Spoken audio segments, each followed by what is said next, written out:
Hello everyone and welcome to the last stream of my 20s. Tomorrow I am turning 30.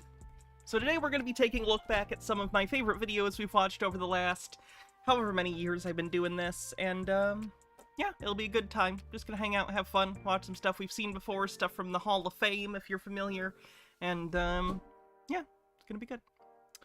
Let's see what's going on in chat. On Twitch, we are almost on a hype train. Terradona, thank you for 27 months. This sub-baby's name is going to be Subbington Babyworth.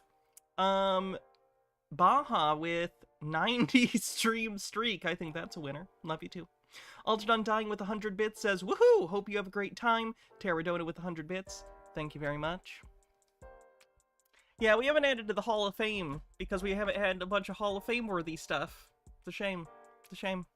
Well, I'm here, though. Let me show you some stuff that came in today.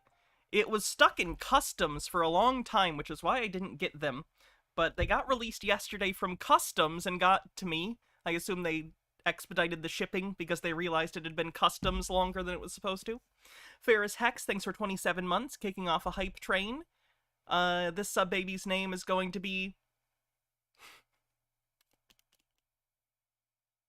Arnold Palmer.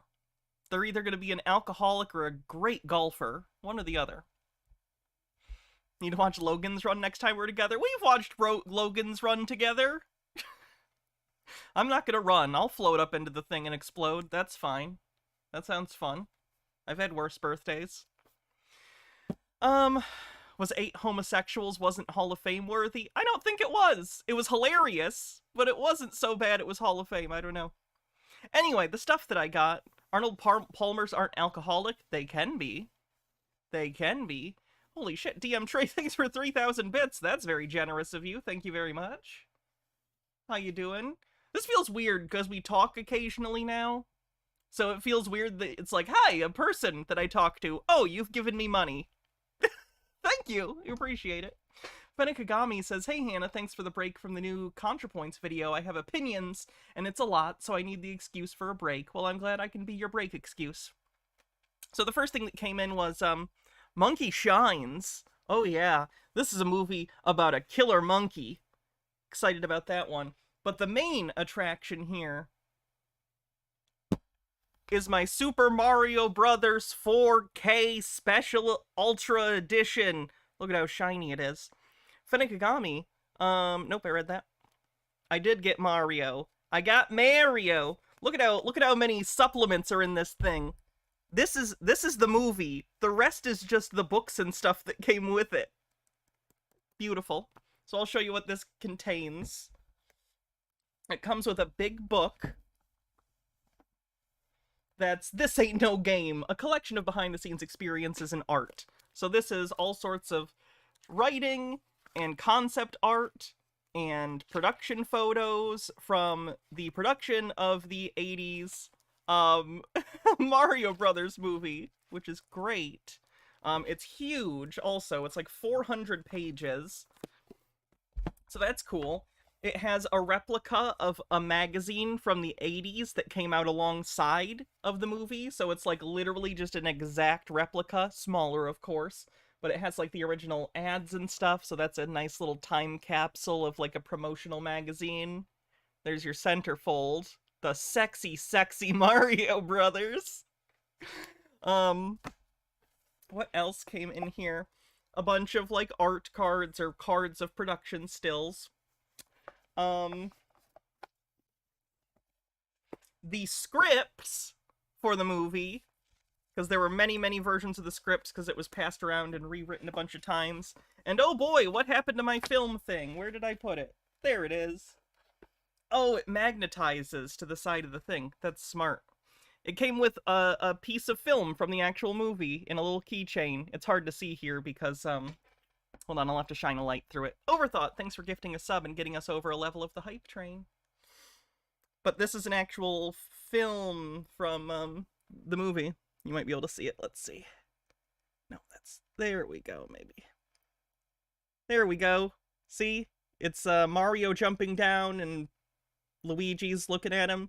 So that's an actual, like, piece of film from the movie. So that's nice. So yeah, this is very cool.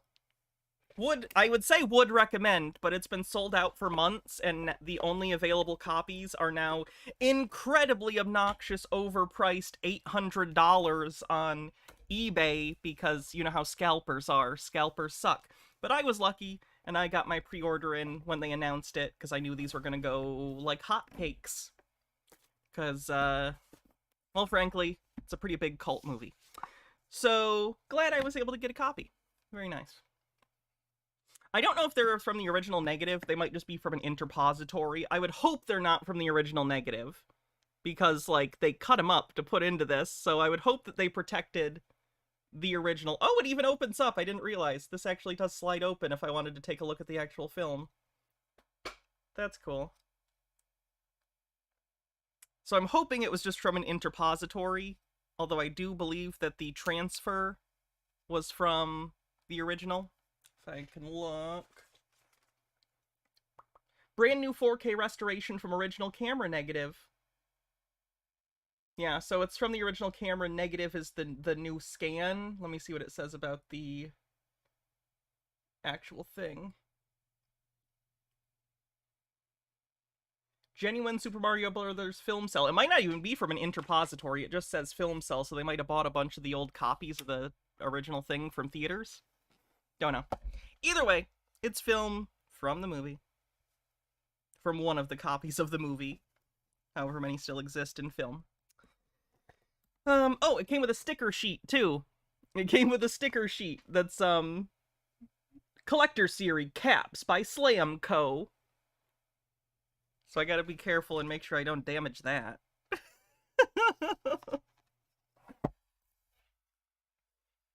But yeah, that's exciting. This is a very nice Blu-ray set. It's incredible. 25% to level whatever on the hype train. Thank you, Designate Drunk. Thank you very much. Appreciate it. So, we did it.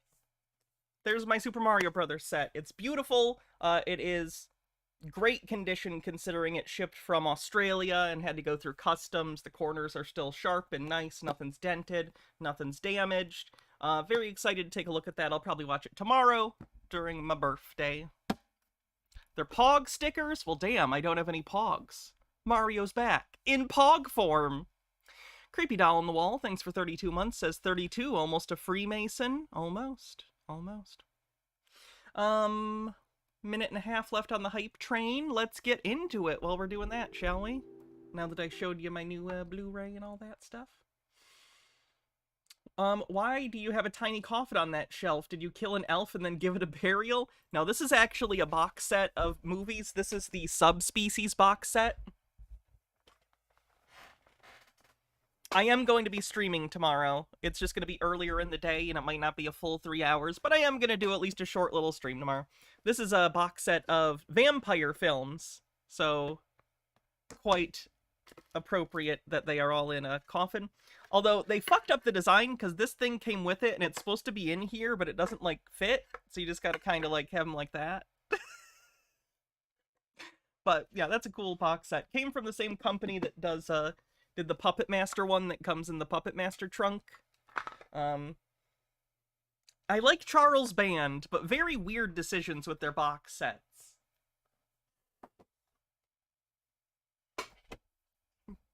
So, let's get into it. There is 30 seconds on the hype train.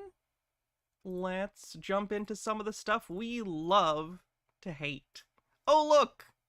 Look who it is! It's Alex Chu.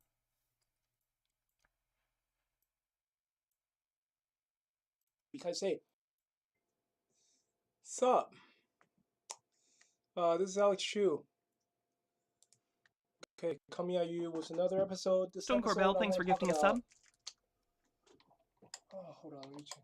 We'll talk about how come I think the incest porn can only grow in popularity after I check out the other porn, you know, compared with the incest porn.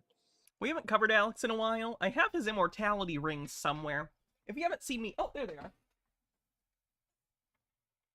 If only I'd been wearing them, I wouldn't be turning 30. So Alex is a interesting individual who believes that he has invented immortality rings, which again I bought from him. He thinks that you keep these on your pinkies while you sleep at night, and they will keep you from aging. Not true. Fun fact, these are just plastic rings with earth magnets in them.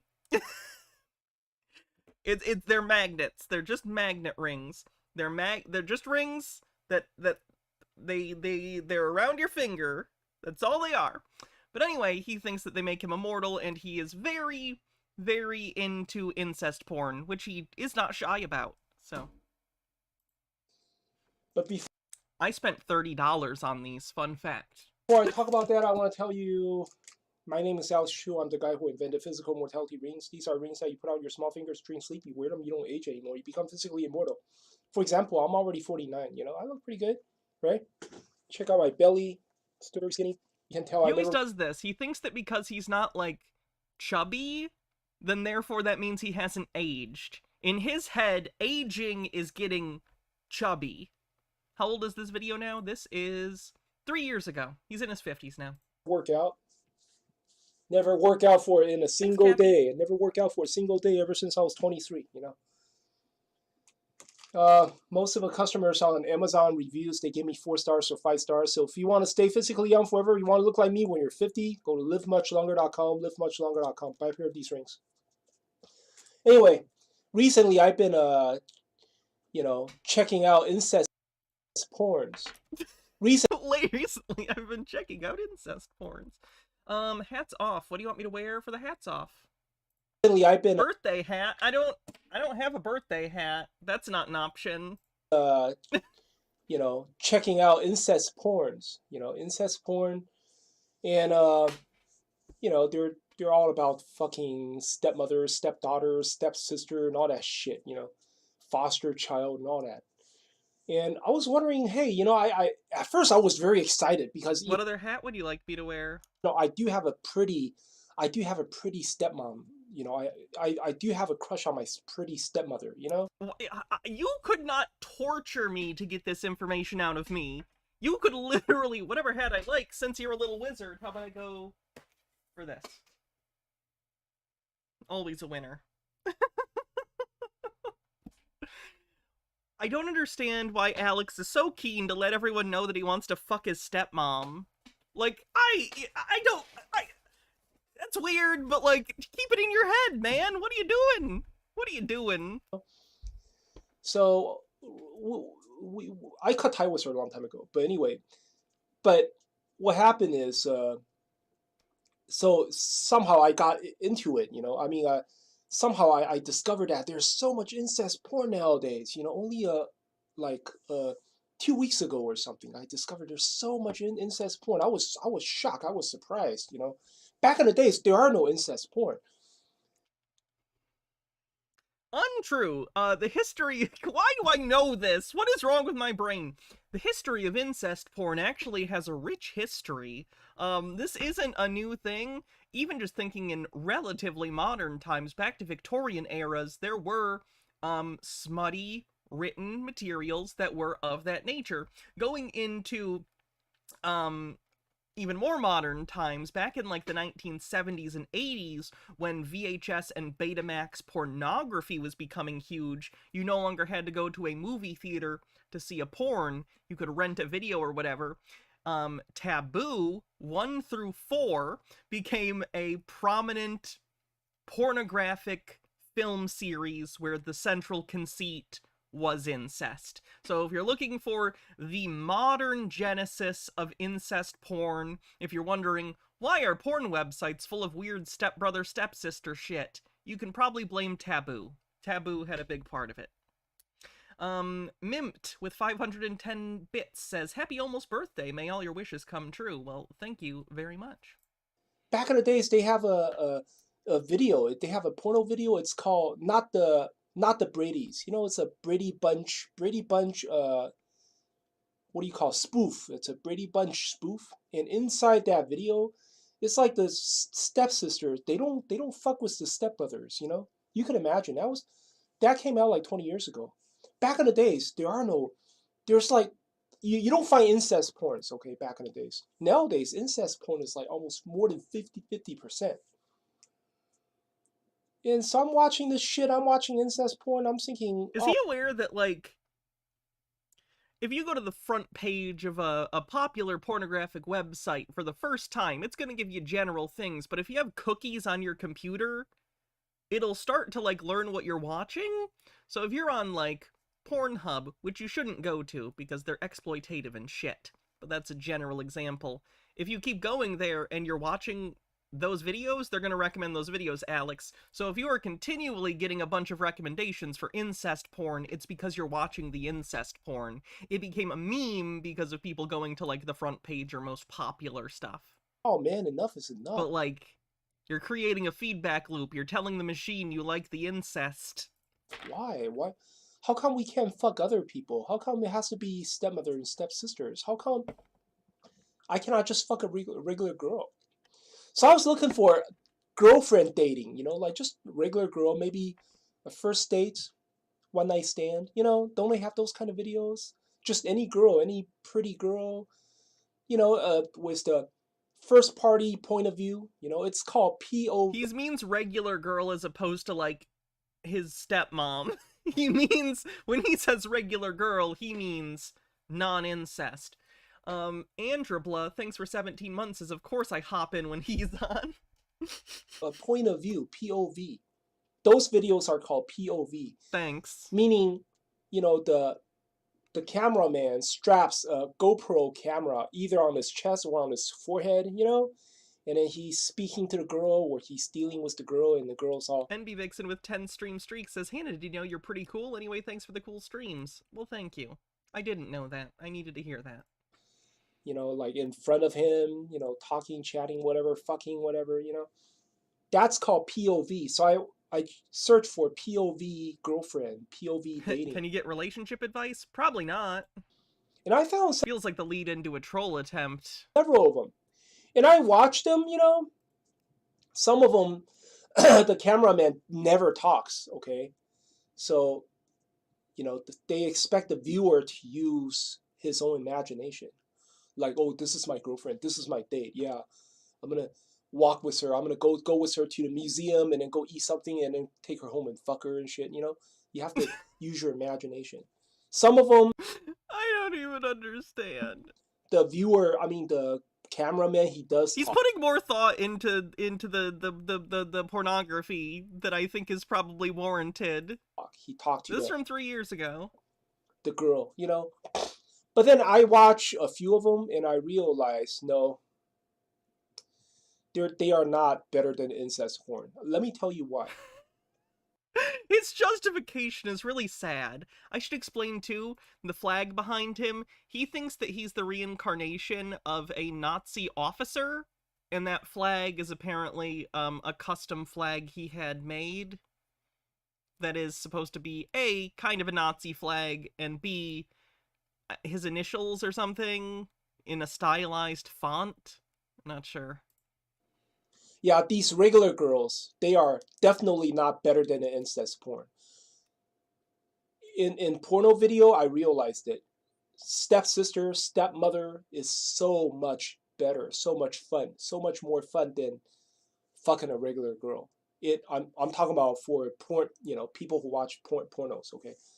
Here's the reason why. For example, there's this one video I watch, right? And basically, it's the video started with a good morning. You woke up and then you walk into the kitchen and you see this hot ass girl, fucking hot ass girl, like she's either a supermodel or she's like one of those famous porn stars. Really, really hot, Chat, don't answer this question, by the way, if you've seen this, that's cheating. If you have not seen me cover this before, what is his justification, do you think, as to why the incest porn is better? What do you think?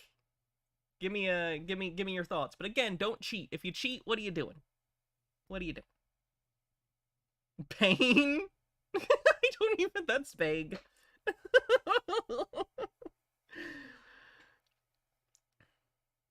Seeing yourself in the other person? No! But narcissistic, fun. Keeping the bloodline pure. It's not a McPoyle thing. It's not a McPoyle thing. Skifizoa with 300 bits says, happy birthday tomorrow. Also, since he's a piss bottle guy, everything he touches must have a layer of pee. Like your rings. Thanks, Alex. He pees in bottles. He's a pee bottle guy. He does the pee bottle thing. Anyway. The reason is sad. In her bikinis, in her nightgown, short nightgown, and in her bra, and she's all baking. He thinks it's unrealistic. I'll just tell you. He thinks it's unrealistic that an attractive woman who's not related to him would fuck him. He thinks it's more likely that, like, his hot stepmom would feel pity for him and pity fuck him, which is just a really sad worldview in general. Cooking bacon and making eggs for you. Oh, sweetie, hey, you want eggs? And then the guy does talk. The cameraman, he does talk, right? And the girl's like that, like teasing you and shit, and then oh, you gonna go to work? Oh, honey, yeah, eat something, go to work, and then come back home and shit. And then later on, the guy would come home and, oh, honey, ooh, let's have sex. And then, I'm watching that shit. I'm like, forget it. I don't want to watch this anymore. It's not realistic. It's not realistic that he would come home to a loving partner. He'd rather fuck his stepmom out of pity. Fenigami says, the sad thing is his explanation for why it's better, I think, does explain in part of why that type of material is popular. A lot of guys are insecure, so they feel that only family can love them. That makes me sad if that's the reason. That's very sad. I mean, there's gotta be psychological papers about this, right? Other than Freud?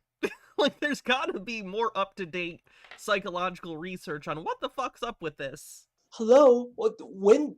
When do I have this kind of girlfriend? I mean, this hot-ass fucking, like real hot, sexy porn star or supermodel girlfriend. Where the fuck you came from? Excuse me, where did you come from? Did you find did you come into the wrong apartment? I'm not your boyfriend. What? I never had a girlfriend like this. It's not realistic.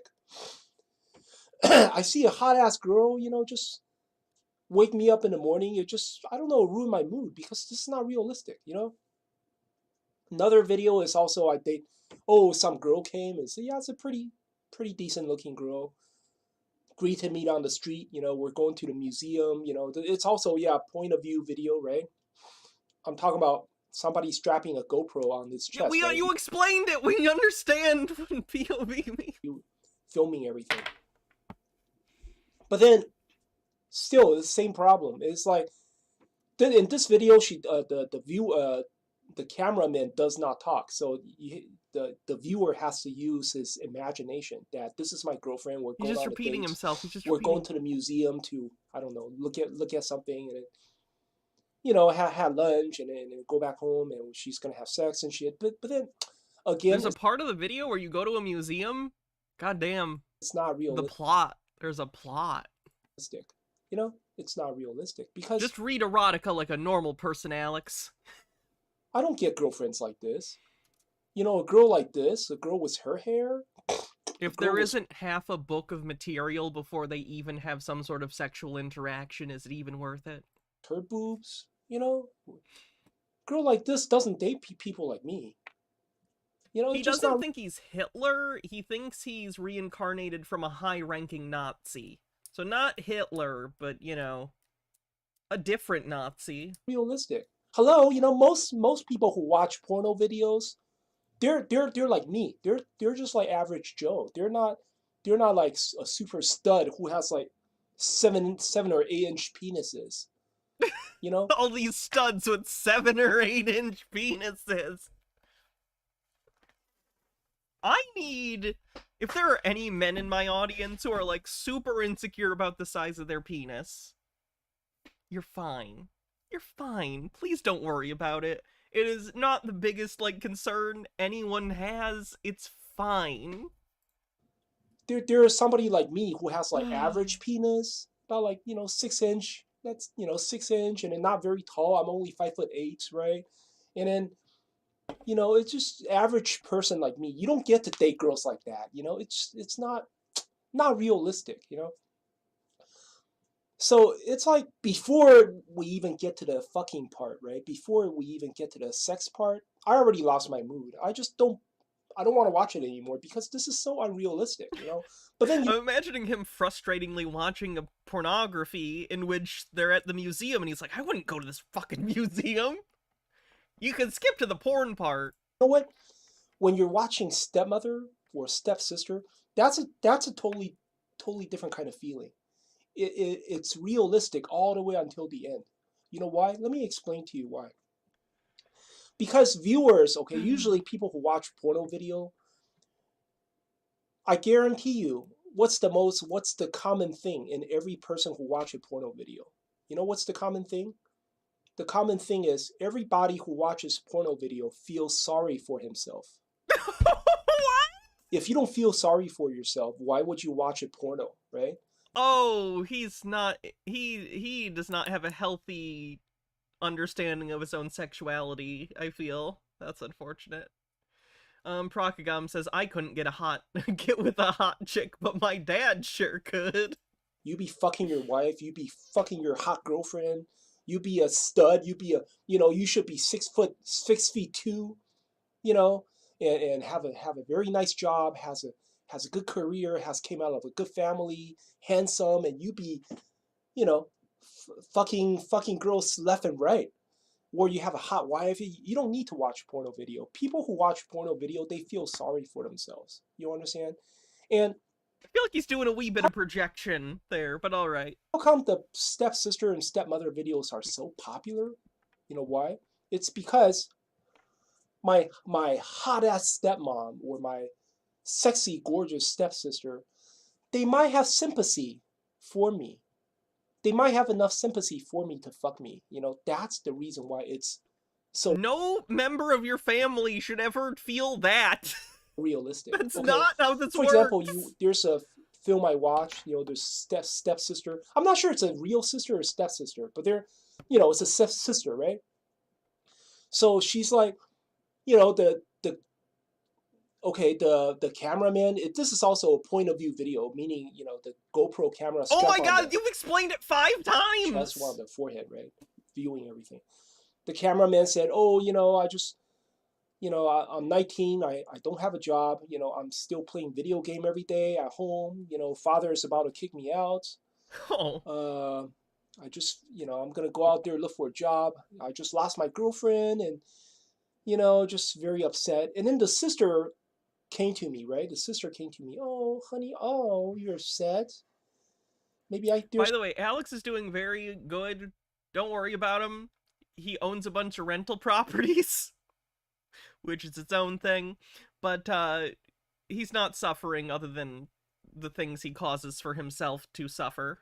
Something I can do to cheer don't make some of the fun of the way someone talks. You up. And then she started blowing me, She started giving me a blowjob and shit. I actually believe it. The reason is because, hey, she's my sister. She is supposed to have sympathy for me, right? Sometimes, sympathy doesn't mean someone's gonna suck your dick!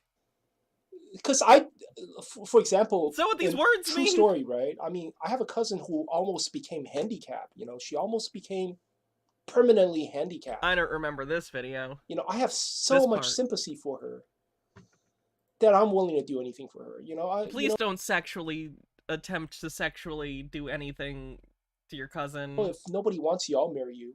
It's don't marry. Later on, she's okay. She turned out to be fine. So, but what I'm saying is, sometimes when your relative needs help, when your relative is very upset, very depressed.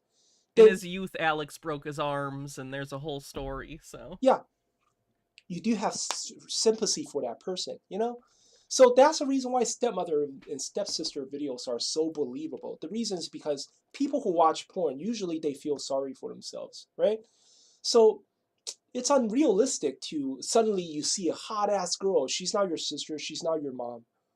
Like she just, oh yeah, I just want to fuck you. I'm like, what the fuck? You want to fuck someone like me? Are you sure? What do you think you are, my mom? What the fuck? Are you at the wrong house? It's You not want to go home and realistic, fuck you know? your stepkid, right? That's normal. But Oh my god. stepsister and step Okay, I'm finally cracking. The insanity of this is starting to hit me. mom feels different. It's like the viewer is hoping that my hot stepsister or hot stepmom would have enough sympathy for me to fuck me, you know? Although I ain't got nothing. I don't even have a job, How do you even unpack this? you know, but you have enough sympathy to fuck me because we're relatives, you know? I think that's the reason why I think por incest porn will only grow in popularity, okay? Because nowadays, Yeah, this is original incest porn videos. He's done like 4. also another thing is trust issue, you know? Another thing is trust issue. When I watch a regular porno video, like a dating video, you know, point of view video, right? That the guy has a GoPro on the chest, you know, filming everything that he's talk. Okay, there's a hot ass girl come to date me, and I'm thinking, I already knew this is a porn star. This is like, she's getting paid, you know. I already knew, and I'm thinking, okay, you're walking on the street with me, going to a museum, whatever, and I'm already thinking in my mind, how much are you getting paid for this? Like $500, $600, or I mean, how much did the producer pay you for this job? You know, I'm already thinking, and that killed the romance. You know, that killed the romance. It's like It doesn't kill the romance for him to imagining it being a member of his family, though. Interesting. immediately from the very beginning, I know you're a hooker. I know you're a prostitute. That's all. You know, is it romantic to fuck a prostitute? No. Is it romantic to fuck your stepmom? You know, No! it already killed the romance. You know, so it's the trust issue thing, and also, you know, nowadays there's a lot of girls. You know, after they fuck you, after they done fucking you, they call the police. Oh, this is this part of the video. Call the police and report you, saying that you sexually harassed them. You know, because because she was drinking. She had a cup of. Alex, I don't think that's a problem most people have. Jesus Christ. So that's Alex. Incest porn maniac man. Always fun.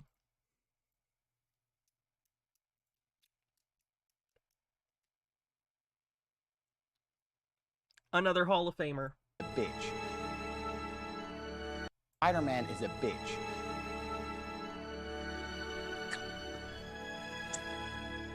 This is before the rest of the world knew about Andrew Tate.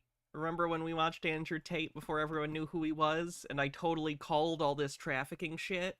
Spider-Man, you need to seriously reassess your life. He was a dork who got bit by a spider. Now he's super spider dork, and he still can't get laid. Who's that bitch? Mary Jane Parker, some shit?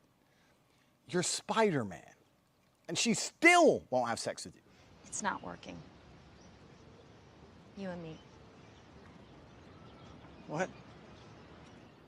What the fuck is wrong with you? Oh, but I don't want her to know I'm Spider-Man. I want her to still think I'm a fucking nerd. Yeah, he doesn't know anything about Spider-Man from the comics. If I was Spider-Man, you think that bitch wouldn't be sucking and fucking? By hook or by crook? I'd be like, bitch, I'm Spider-Man, come here. And she'll say, oh. We're aware of your lack of understanding of consent, Andrew. Cashel Gladio says, thinks he invented the immortality syndrome, but he also thinks of himself as terminally unfuckable. That's a special kind of low self-esteem. It's the kind of self-esteem that even I find pretty sad.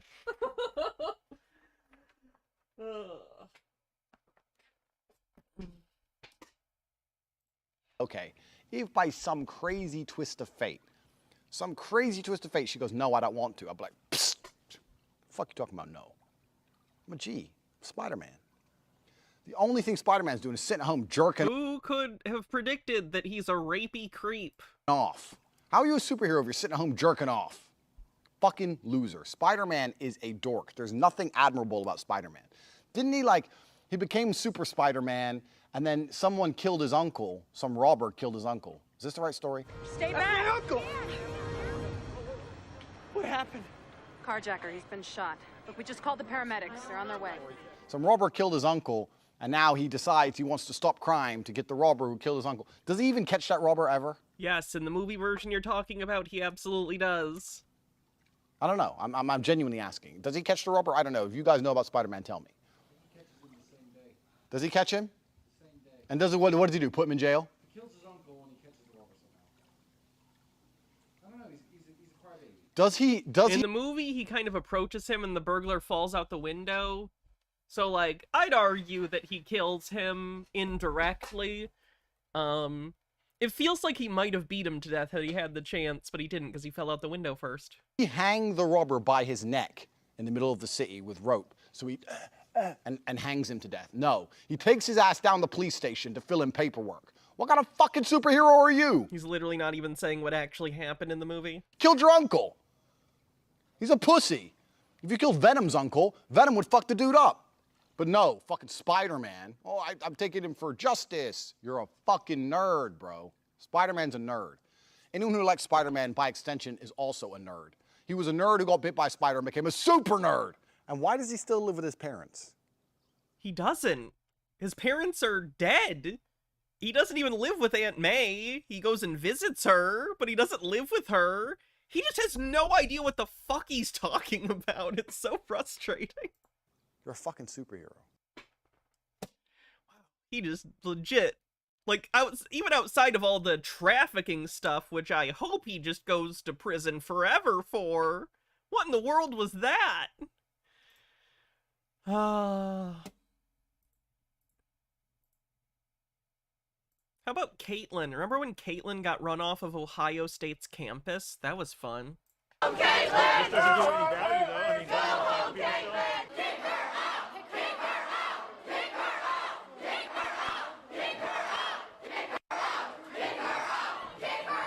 They hate the police, yet they're asking the police to kick me off campus. Okay, that's pragmatism for you. You can hate an organization, but also recognize their ability to help your cause in a particular circumstance. For instance, I don't like Disney's lawyers very much, but I certainly sent him an email and used them to help get John Doyle's store taken off the internet. You know what I mean? Think it through.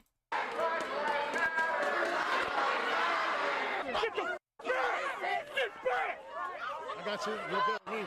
John, secure that building. Thor, secure that building right there. Okay. Secure that one. Building. Back him up. Come on. Right here. Like that her security guard just, like, goes into this little coffee shop or whatever on campus and just locks the door. Like, I don't think you're allowed to just do that. You don't work here.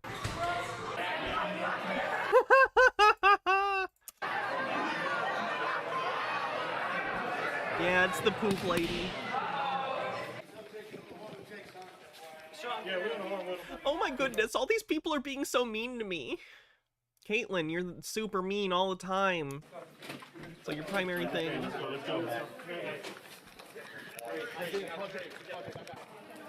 What's the context for this? Caitlyn is sort of like John Doyle, but a lady. She's a Catholic nationalist, so like a Christian nationalist, but even more non-inclusive. Catholic nationalist, anti-abortion, like wants people who get abortions to have like the death penalty. Incredibly anti-LGBT. You know, she's that kind of person. She's a fascist piece of shit.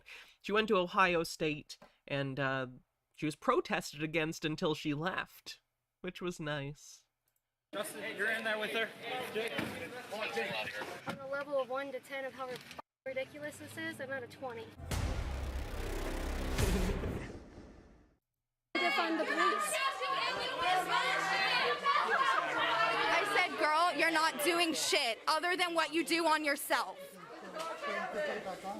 Wow, that was good. Wow, that was awesome. I don't know what to say back to that.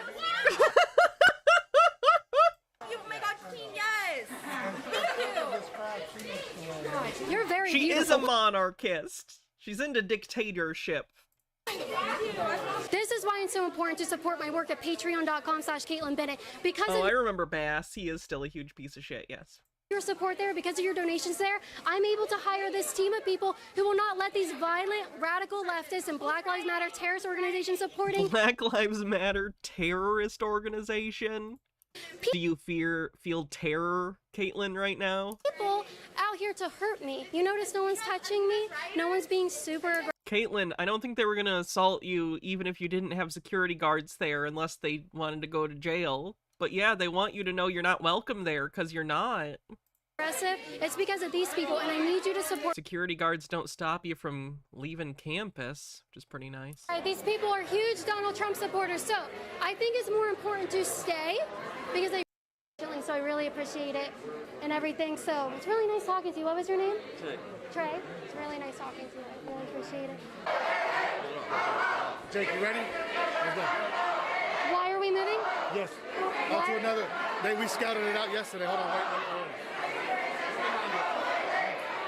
Why are we moving? We move it to the new location. Okay. Oh. We are moving to a new location.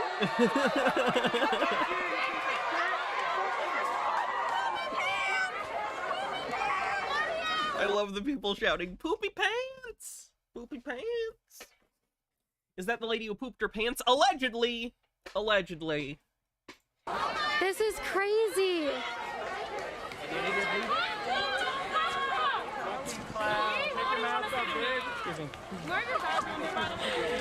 She just asked for his badge number because he told her to back up. So, if your ideology and your side has to have the police escort a 5'4" little 120-pound blonde girl to a different location in campus. Ma'am, you have security guards that you brought with you. Like, these people aren't telling you to move. You're being moved because you're causing a disturbance because you're such a hateful piece of shit. A bunch of people feel the need to protest at you. That's on you. Because you're so loud, you're so intolerable, you're so aggressive and dangerous in your behavior, you might not have the best ideas. They are maybe a danger to your ideas, but your ideas are dog shit. I forgot to point this out. Someone else sent something today from my wish list. So say goodbye to the Follow Your Dreams mouse pad. I have had this since high school, I think. This is my Follow Your Dreams Taco Dog mouse pad. And in its place was sent from my wish list a lovely Flat Earth mouse pad. There was no note, so thank you for whoever said that. Very on brand. If ideas have to be presented with force, you are already losing. There is a ban. There is a policy ban campus-wide on 12 people gathering in a spot at the same time. These people, there's at least 200 of them. We'll put her back to the right here. You want this way, this way. That's that interest, everything. Yeah, I've just been talking to people. However, these students have been drowning out conversations I've had you, with Phoenix Black leftist. students and Mexicans. Hi, how you doing? Did you say you're not involved with I'm them? not involved with this mob thinking. I think Oh, yeah, you're... we already talked to you. Oh look, a probable John Doyle fan. I talked to you, yeah. I think you have a right to be here. I don't think it's a problem.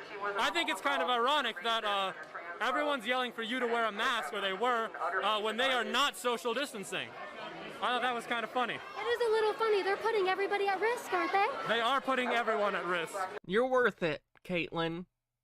Getting you off campus, you're worth it. Would you mind if we got a selfie real quick? Whoever asked about Vatican II, she's not a fan. Yeah, she's like a trad Catholic. Do selfies. Okay. But I'll take the selfie. If anything, it's time for Vatican III, motherfuckers. Vatican III. Too Pope, too furious. Thank you very much. I'll welcome you back. When you come back, I'll be here. I'll talk with you some more. I look forward. She didn't come back.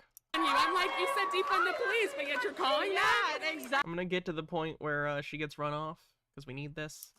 Talk to me. They're the same people that come up to me and tell me that I'm not actually brown, that I'm not actually Hispanic for supporting Trump, and it's it's honestly kind of childish because at the same time, they're the ones promoting anti-fascism, you know, being a bully and all that, but they're the ones that want to silence me. They're the ones that want to silence the... Yes, being anti-fascist would be silencing fascist talking points or telling you you're wrong. Correct. President, and it just doesn't make sense. We did 2 popes already. We've had many times where there have been multiple anti-popes. I am not leaving this campus. I will not be controlled by the mob. People do not get to tell me what She does leave the campus. The mob wins. to do. I am not a brainwashed little sheep that does what the Democrats want me to do. I'm a brainwashed little sheep that does what Donald Trump wants me to do. All right, what do you think about this? I think that they got to Look at that CNN Communist News Network shirt. Wow. case of TDS. I think they have KDS. Caitlyn Derangement Syndrome. They're claiming Yeah, they don't like you. It doesn't feel very good when a bunch of people don't like you. you're racist. I'm Filipino. Clearly, you only called to interview me because I said, hey, I like you. I'm not here to, like, rally against you. I know, if they would just be respectful, we could talk. Yeah. Do you think... Caitlyn, you aren't respectful to other people. You try and do gotcha interviews and then edit out anyone who's right. And you don't even do that well. You get humiliated regularly on your own channel. we should do a pro-Trump rally on this campus? If they don't Look how this is going. Do you think that would go well for you? chase us out, Yeah. When you look at this happening on your campus, what goes through your mind? liberal indoctrination. Who indoctrinated them? Snapchat, Twitter, the media, your professors? Think so? I know one that cried after Trump was elected in class. This is pathetic. You're brave for standing up here with me, Thank you. and you got some guts. My friend Lindsay's looking for you. Go around me! He's trying to go around you. I don't think that's gonna help. What? You're getting in my way. You're pushing me every single time. Don't you see go all the way when you see a porch, you walk right into it. Like, getting in front of people who are, like, I get it, fuck Caitlyn and these people, but, like, getting in front and stopping, like, there are cops there. Don't get arrested over Caitlyn. Not worth it. Hydrate. I can do that. She's a white woman yelling at a Mexican. I think she's racist. Yeah, why are you being racist? I'm Colombian. Are you stupid? Are you being racist? Clearly, why? Are you I'm Colombian. Are you stupid? racist? I'd rather myself than be a racist. I'd rather myself than be a racist. I would never Caitlyn's impressive enough that she can do both. treat a Mexican like that. You're disgusting. The funny thing is, I wouldn't even pronounce that to these Mexicans. I That's didn't even notice. disgusting. Because I don't look You're a at people racist. by their race. You're a Didn't even racist. notice. You're a racist. I'm racist. Get out of here, racist. Racist, go home. Racist, go home. You're telling me to go because I'm racist? Me! You're the one who's fucking racist! You're treating a Mexican like shit. You told me I'm treating a Hispanic minority like shit. I am a Hispanic minority! Get your...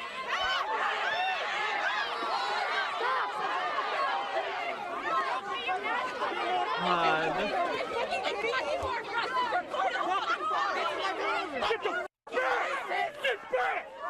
I got you. You're good.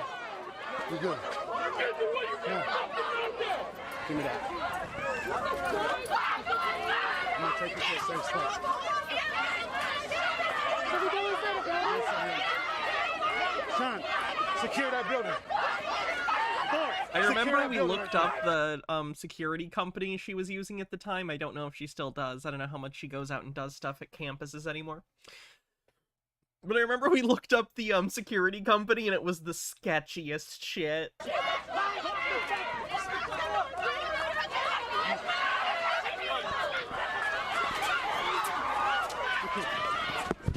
Panikagami says, I have said it before and I'll say it again. Being a hypocrite doesn't make you wrong, it makes you an asshole. Whether these actions are hypocritical to their beliefs or not is irrelevant to their beliefs, to whether or not their beliefs are correct, and them being assholes isn't proof they're wrong, it's proof they're cringe. And this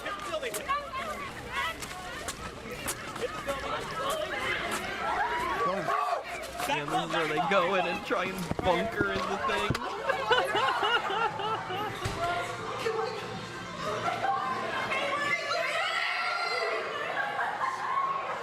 I think after this, she stopped going to college campuses as much. Can't imagine why. They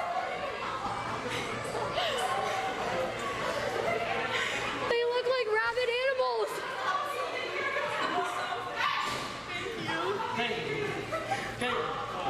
We got someone who's trying to ask gonna have an hour's attack. Please move, ladies. Hey, where's the car at? It's probably in the same lot you were in. Okay. I need somebody to go get the car. Why is all these people? Dude, leave me the alone. Yeah, she has 2 kids now. She got pregnant shortly after this. Or maybe was already pregnant. Don't know.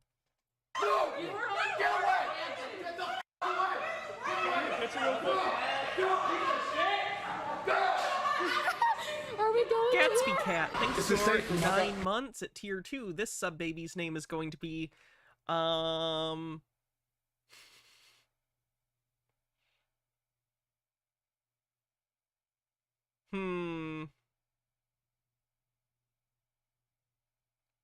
Banana Boat Williams. I use your safe room. I show you my Do not badge. open. Don't open it. Thank Sorry. you for letting us. I'm calling the vehicle is coming to pick her up. Okay. Sir, he is assaulting a student. They're assaulting students. Banana Boat Willie.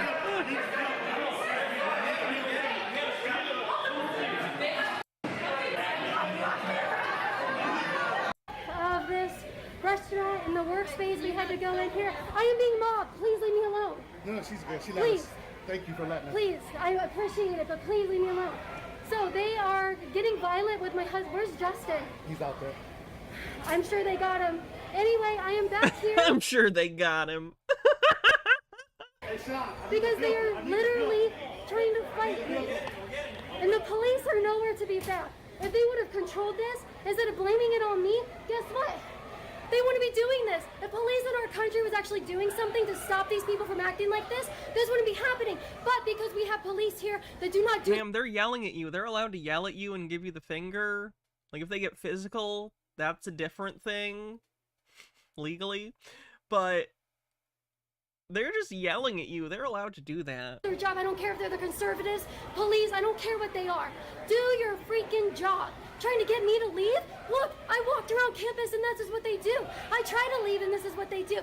Police need to do their job in this country. For the last 100 days, if the police would have done their job in this country, they wouldn't think that they could get away with this. But they are getting away with it. President Donald Trump, defund this school. They want to talk about defunding the police. Defund this school. Defund public education. Defund public universities. Take the funding away from these people. We know they don't have jobs. We know they don't have jobs to pay for it on their own. Caitlyn, they're literally at college to learn to go get a job. Using my What do you think schools are for? tax dollars to come in here and try to fight me. Defund these schools. And while you're at it, defund this campus police as well. Today, this is where I come, make sure she's good, and I don't want to cross no bad blood with you guys. I respect what you guys do, and I know you guys respect what you do. Let's finish off on a good note. Let's take her home, yeah. So, that's an exit, but I'm going to wait for the vehicle to pull up. okay. They will go get the bill. We'll probably have to do it out this way, all right? See, I don't think that's not an exit, huh? We can go out that way, yeah. Not this door here, but we have to go around this way. Yeah, All right. that's still my fault. No. No, this isn't my fault. Okay, we're not letting anybody in the building, okay? So we're going to take you guys out this way. Good. Right in the faces. Let me show you. Okay. You got her anything? Yep, I got her. Thank you, man. I really appreciate it. Yeah, we're gonna harm with them. Let's go, let's go.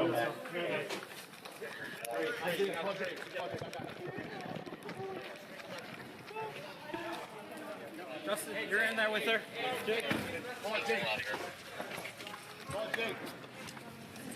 I got the door. Get in the car. This is on a level of 1 to 10 of how ridiculous this is. I'm at a 20. This is, I know I keep telling you guys, honestly, JR exceeded my expectations. I'm incredibly thankful to him. I am taking him everywhere I go. Everywhere I go, JR is going to be there. And I need you guys to support my work at patreon.com/Caitlyn Bennett to keep him coming with me. He's a good guy. His business, Rat Pack, Worldwide Security, they're going to be worldwide. Because conservatives... I wonder how they're doing. Let me look that up. Rat Pack Worldwide. Let's take a look. Rat Pack Worldwide Security and Consultant. Looks like it's still a thing. At least it still has a Facebook page. That logo is still terrible. Oh yeah, I forgot their logo was very, like, furry. Huh.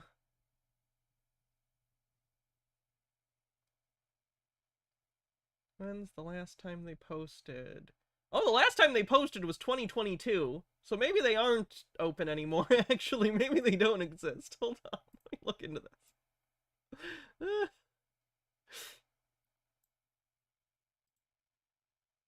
Let's see. There's an Instagram. Maybe they just haven't posted on Facebook in years. Maybe they still do Instagram. When was this post?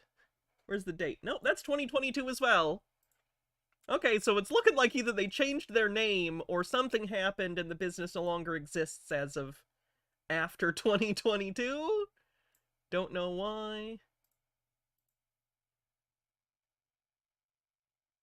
Oh wow, he's got his own YouTube channel. When was this posted? His name is Rap. Hold on, let me pull it up over here so you can see. When was this posted? A year ago, so that's much more recent. My business name is Rat Pack Worldwide Security and Consultants at Rat Pack University. The nature of my business is... Rat Pack University! Oh my god! He decided to do his own scam university. Fake university is so hot right now.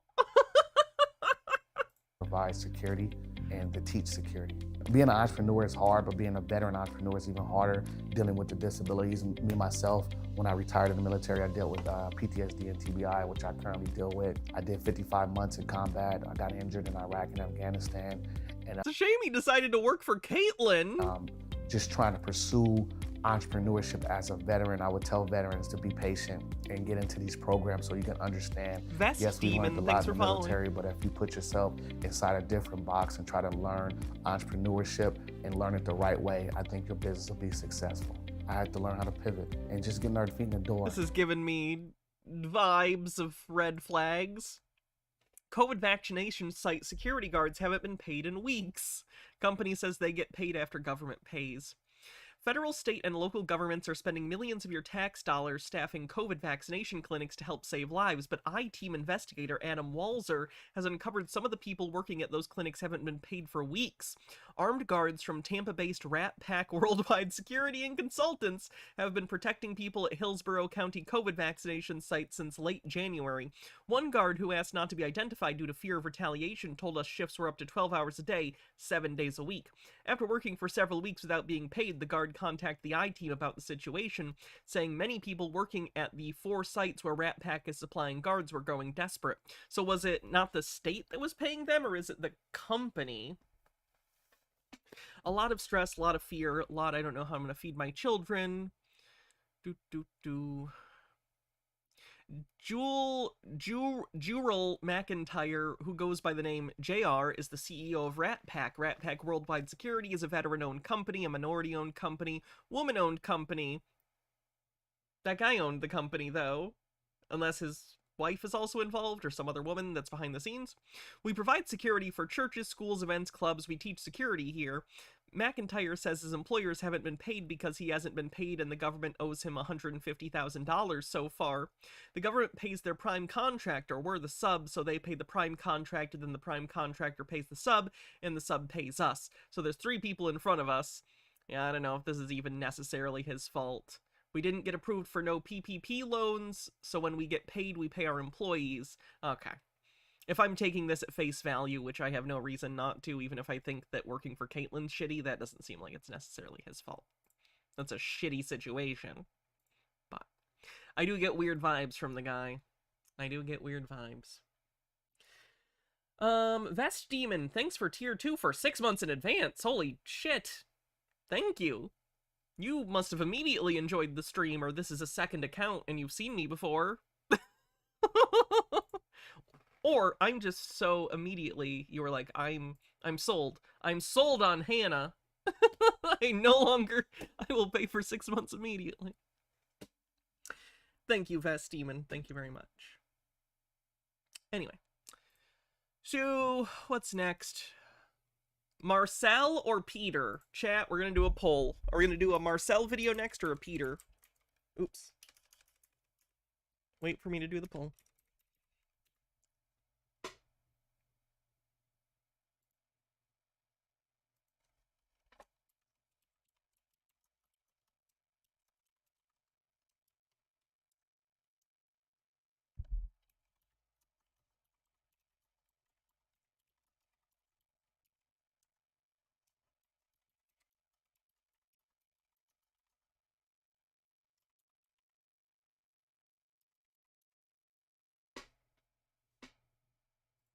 All right, vote now. Are we gonna watch Marcel next or Peter? Answer the poll. The first option is Marcel, the second is Peter, if you don't know. Do you think Marcel would wear a bullet crown? I think he would. I think that would vibe with his style, especially in the cape. I think that would do it. Wow, Peter's winning by a lot, which is surprising.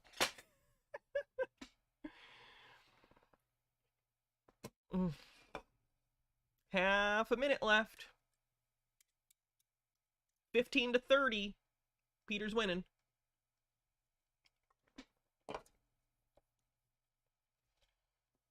Marcel because Peter is angry? Do you have it flipped? Because Marcel is the angry one usually.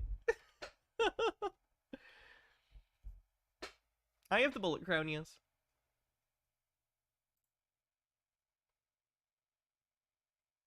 The rats are all high. NOPD chief says the vermin infestation. HQ.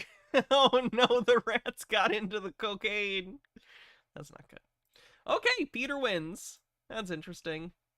This is old. The title of today's video is we're looking at old videos. We're watching classics. So let me pull up a Peter video real quick from my saved, because he deleted most of his videos from his channel. So the only one who has these are me. It's like rare Pokemon cards, except it's Peter talking about his alien abduction, allegedly. I believe that aliens are experimenting. Give me a sec to set up the thing so you can see it. Add a source. VLC source.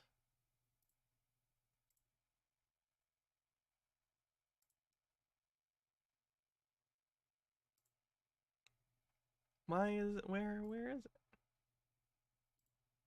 Where is my VLC source? I don't even see it.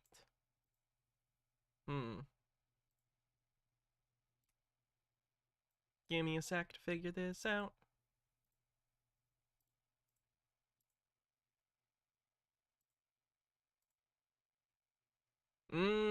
Okay. I got it. Give me one sec.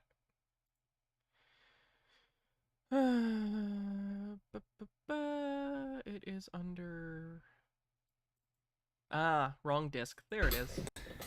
I believe that aliens are experimenting on my family. That's I pretty loud have for you, and I 7 can't hear it, so stories that's a that are problem. related to aliens to share with you today. I've never revealed all this, and I also have picture proof of one of those. Okay, I'll do a different kind of capture stories. for it. Sorry. And as you can see, the pictures right here. Doo-doo-ba-ba-ba. I will add it as a window capture, I guess? Question mark.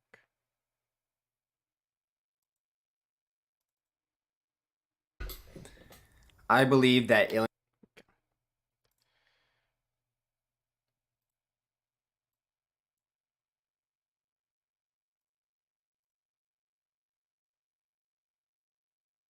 Maybe it'll work as a game capture.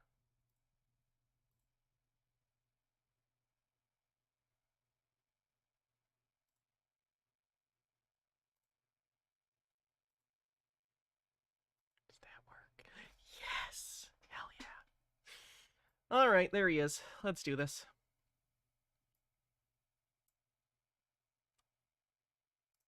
Aliens are experimenting on my family. I have 7 stories that are related to aliens to share with you today. I've never revealed all this, and I also have picture proof of one of those stories. And as you can see, the pictures right here, it's a skin sample. My youngest daughter was born with 2 holes in her body that were perfectly cut out with a skin band-aid over, which could only have been done by aliens. This is a normal thing. It was not aliens. That just happens.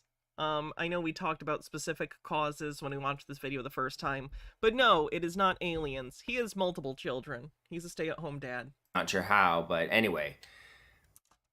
I have 7 stories to tell you guys, and the reason I'm making this video is because Linda, who's someone I like in my comment section, said, unless you knock this off about being abducted by space aliens and correct yourself, I will be unsubscribing you.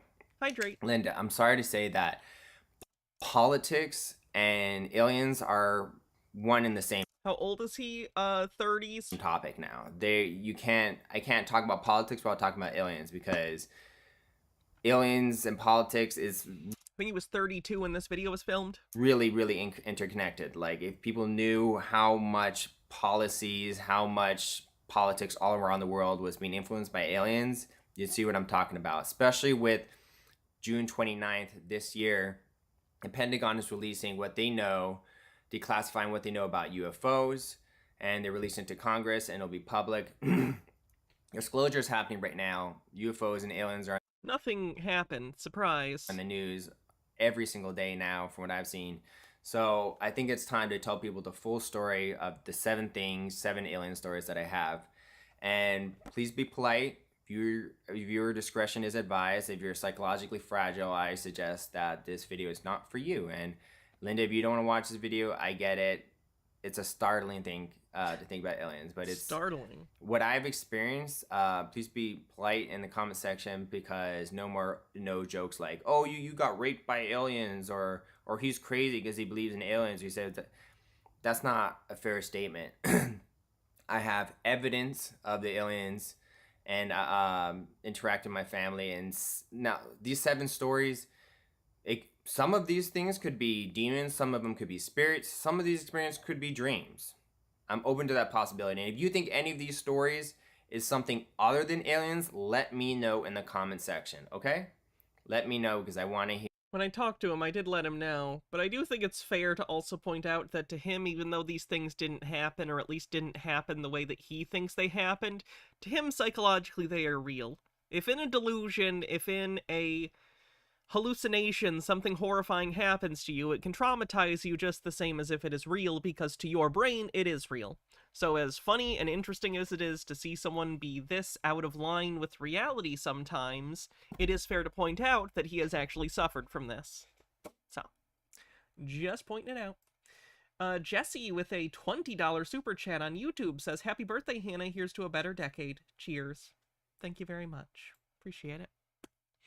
Hear what you guys think. If none of these stories have to do with aliens, in your opinion, let me know in the comment section. I would prefer not to believe that I'm being abducted by aliens and my family is. But let me start off with the first story. I'll keep it short. When I was 4 or 5 years old, I lived in Bronxville, New York, and I was going to bed. I was in a room with my 2 other sisters. We were falling asleep, and the closet door opens and a man walks out. He looked kind of like Zorro for some reason, and then The age at which he was a child was around the time the Antonio Banderas Zorro film came out, by the way. So that's not a coincidence, I'm guessing. This was a dream he had, or a night terror of some kind. A sleep paralysis thing. He walked. I was in the top bunk bed. He stopped in front of the bunk bed. He turned to me like this Cavalier. And said, "Beware." I will be streaming tomorrow, so I will be streaming on my actual birthday too. And then he straight up walked out and flew out the window. Now, initially I thought this was a spirit or a demon, but demons often dress like Zorro. Now I'm starting to think it's aliens. And by the way, 4 of the stories that I'm telling you have eyewitnesses, including this one. My 2 sisters saw this being, and they can vouch that this really did happen. Okay, where are they? Let me ask them. Can you let me ask them? Because I can't just believe that you'll, you can't just say they'll vouch for me. They actually have to vouch for you. So can you have them do that? My sisters. So the next story happened many years later, and basically what happened was I was invited, long story short, I was invited by this creepy guy who looked like a half alien, half human hybrid that I was in college in Iowa, and he invited me and a bunch of other That's just what people from Iowa look like. People to go to his abandoned schoolhouse, which he said he bought for like $60,000 or $70,000 or whatever. And he had meat, and our university wasn't serving meat, and his girlfriend was very What do you mean your university wasn't serving meat? Ever? Because that's not a thing. Is there a single university in the United States that never serves meat? It's a confusing statement. Attractive, so we're like, and there's not many girls in the university. So we're like, oh, eat a bunch of meat and a barbecue and hang out with his beautiful girlfriend? Yeah, let's do it, even though he was very creepy and weird. So Peter's priorities are so interesting to me. He invited me and all my friends to go, and we went, and then one of my friends did some type of shamanic ceremony with sage to like clear us of spirits, because he had like apparently been learning that. And then we ate our food, and then he said, hey, do you want to go to the top of this abandoned schoolhouse? Isn't that cool? And we're like, yeah, of course, we want to go to the top of abandoned schoolhouse. This sounds exciting. The story, by the way, sounds like, and you'll get the vibe as the story goes on, I think the weird guy from Indiana drugged Peter, and Peter doesn't realize that he was spiked. Like, someone drugged him with hallucinogenic drugs, and he was not told, and I think it fucked him up. So we all went to the top of the abandoned schoolhouse, and literally, as the last person reached the roof, I don't remember exactly how many people. I think it was like between 8 and 12 people. But as the last person got to the top of the roof, it was like 3 or 4 p.m., blue sky, lots of light, no clouds, and someone points up in the sky and says, look at that. And it was an orb of light just floating there. And at that point, we're like, what? Is it aliens? Is it aliens? And actually, like a week before... Again, if they have all been spiked with hallucinogenic drugs, and someone goes, is it an alien? All of their brains are now going to be primed to think, whatever the thing is, if it's anything at all, that they're seeing an alien spaceship. Don't do hallucinogenic drugs, kids, if you don't know how they work. Not his fault in this case, as again, I think he was drugged against his will without his knowledge. But still, just be aware, drugs are scary if you don't know what's going on, or what you're doing, even if you do. That my friend had said that people were spotting these orbs of light at nighttime flying through the sky, and I was like, oh my gosh. And we were walking through the forest, and it's like, hey, look, there's one now. And we saw the orb in the night sky, and then I was like, oh man, I wonder if that's aliens, but we didn't know because it was nighttime. But this time, which was a week later, we saw this orb in broad daylight, so we were like, oh my gosh, it's got to be real. And then out of the blue, another one appears next to it, like the invisibility cloak of the alien spaceship was taken off. Boom! And another one, boom, boom, boom, boom, boom, boom. And they started flying around in a... You understand him being drugged in college, but a lie about meatless school makes no sense? I mean, he might have been, like, this is me going off on a tangent, like, this is completely speculative, this is so beyond what we know that, like, this is basically fanfic writing. But if I had to justify it, Peter's a pretty gullible guy. Was he going into the dining hall and the Indiana weirdo was like, they're not serving meat today. You like meat, right? I have meat. Come with me. Like, I don't know. Vegan day at the campus? If that's a thing, just that day maybe? I don't know. Whatever happened, I think he got drugged. Weird way. And then me and my friends were super excited because we're like, oh my gosh, aliens are revealing themselves to us. So we're like hugging and dancing and jumping and just high vibrations, super happy. I remember hugging my friend, and then... Another indicator when I've talked about how when conspiracy theorists talk about high vibrations, what they really mean is they're trying to, like, make their emotions concrete. Like, they want to make their emotions not just something that is happening internally, but a thing that transcends the internal physical realm of your mind and exists as a vibration that other people can literally sense and pick up on as an energy field. So that's a whole thing. Boom. After that, I don't remember what happened. One of my friends told me later on that he saw one of the alien spaceships come down and shine a light on us. So I assume we're abducted. But next thing I remember, we're down from the schoolhouse. I don't ever remember walking down from the schoolhouse. I mean, this is one of those memorable, exciting moments of my life, and there is a deletion in my memory where we're at the bottom schoolhouse. We're just sitting in front of a campfire. No one's talking about being abducted by aliens or seeing the spaceships, which is extremely weird. And then we go home as if nothing ever happened. And then a week... Peter, have you considered that you were having a hallucination that no one else was having, and that's why they didn't talk about it? Later, I was like, whoa, was that a dream? I wake up in the morning, I was like, hey, I ever have this memory of us. And then I talked to my friends. They're like, yeah, that did happen. Now you think about it, I'm not sure why we weren't even talking about it. You know, we interact with aliens for the first time in our life and we didn't even talk about it. So that was also weird, that our memory was like, the whole event, parts of it was deleted and parts of it we didn't even remember for about a week. And then that's when we were like, oh yes, we all saw this. You know, there was a lot of people that saw this between 8 and 12. And so this was a real event. No, we weren't on any drugs. You didn't know you were on drugs. I do believe we were abducted.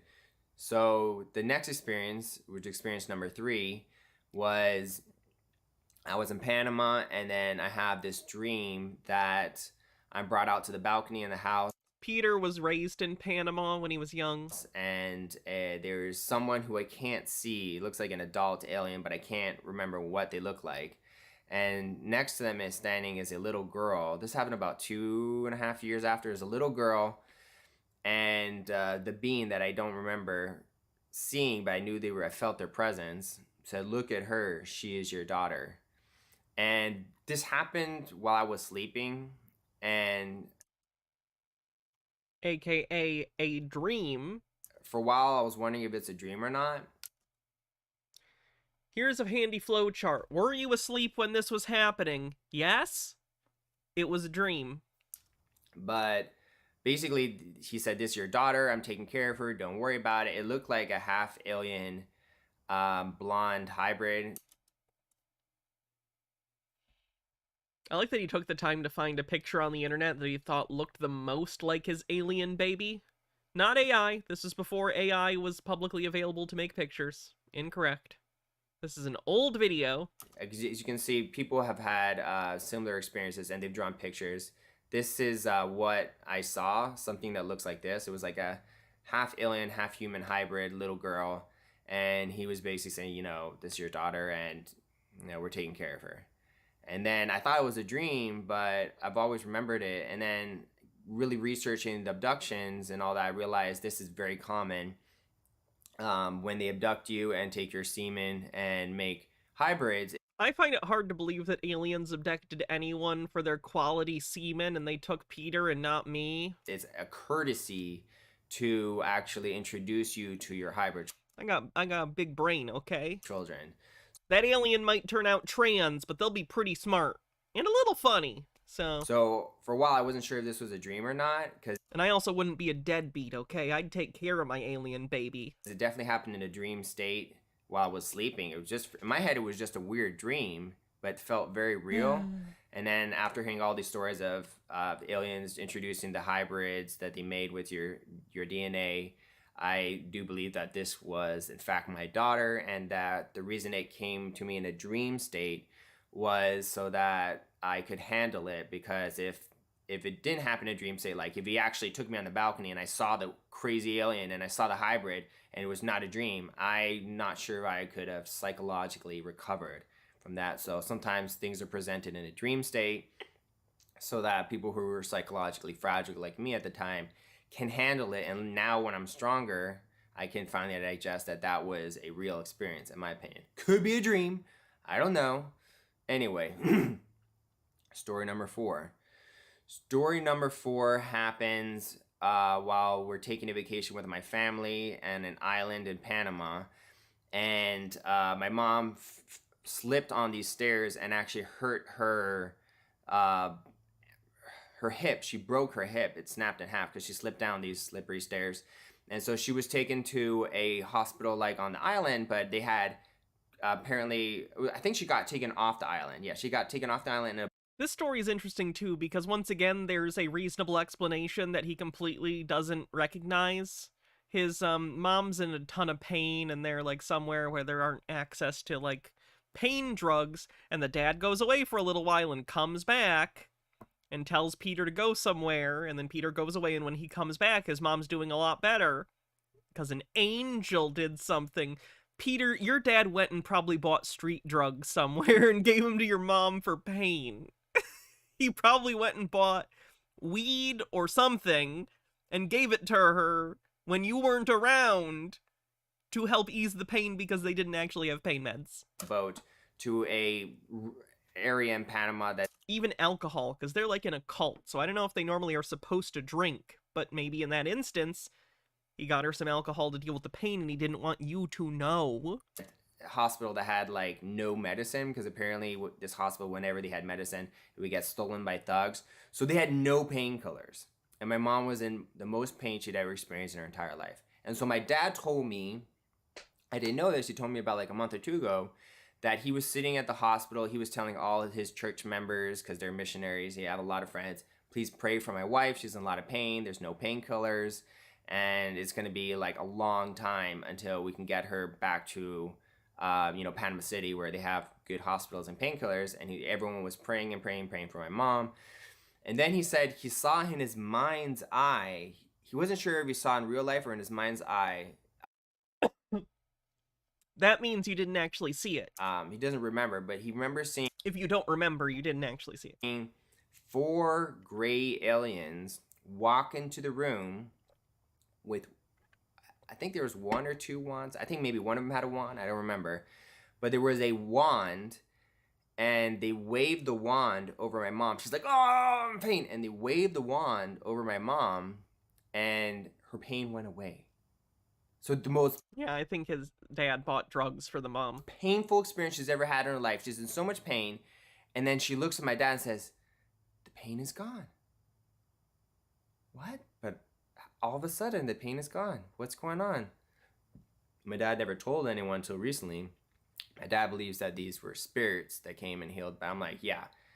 I should point out, if you don't know, Peter and his parents are in a cult, like a literal cult. So that explains a bit of this behavior as well. Gray aliens with a technological wand that takes pain away sure sounds like spirits to me. Yeah, right. Could have been spirits? I don't know. Maybe. But the fact is, my mom's went from the most... Not the Moonies, it's a spin-off of the Moonies. It was started by the son of Reverend Moon. Most pain she's ever experienced her entire life, to no pain, and 4 gray aliens. They're Rod of Iron Ministries. MH Darkbeast says, happy early birthday, Hannah. I beat you out of the womb by a day. Well, a day and 18 years. Got 2 of the evil Rex Robocop from TMNT Tune, the 4K of Child's Play remake, and the 4K of this underrated classic. Oh, from Dead Silence. Yes. I have this one too. Mary Shaw. She had no children, only dolls. And if you see her in your dreams, be sure you never ever scream.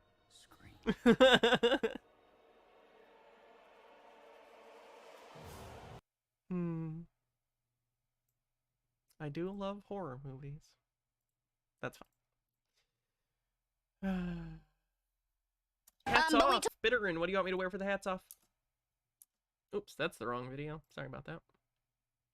Walked into the room and waved a wand over her, so it is what it is. Bullet crown. The next experience was when I was learning autism therapy. I got sent to Dubai to learn autism therapy, and I was staying in a apartment that they had set up for me. I was doing training, and I would take a taxi to go to the location where I was being trained on autism therapy. And that night I had so much pain in my... To be clear, he means therapy for children, like with autism. He was learning how to do it. He is not diagnosed autistic, to my knowledge.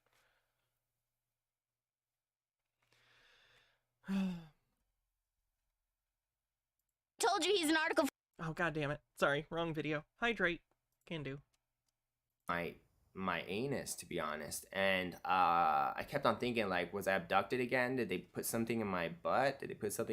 Like, what? Like, I kept thinking that weird thought, like, the only thing that can explain why my anus hates my, I don't know what you call it, my poop comes out of my butthole or in there.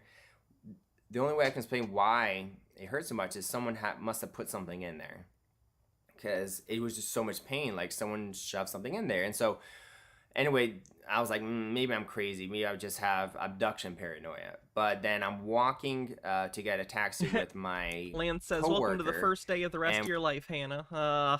Thanks. We're just walking, and then we hear over our head, we hear,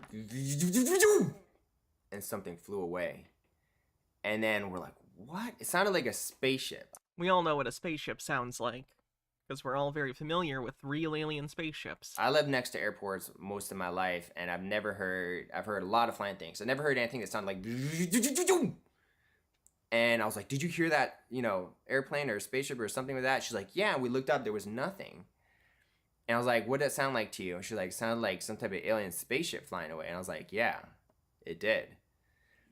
Again, it could have been anything, could have been all my imagination. I don't know for sure, but because of the abduction experience that I had, I do believe that the aliens anally probed me. It's likely, and that they deliberately were loud and flying away to tell me no, that I'm not crazy and that something did happen to me that night.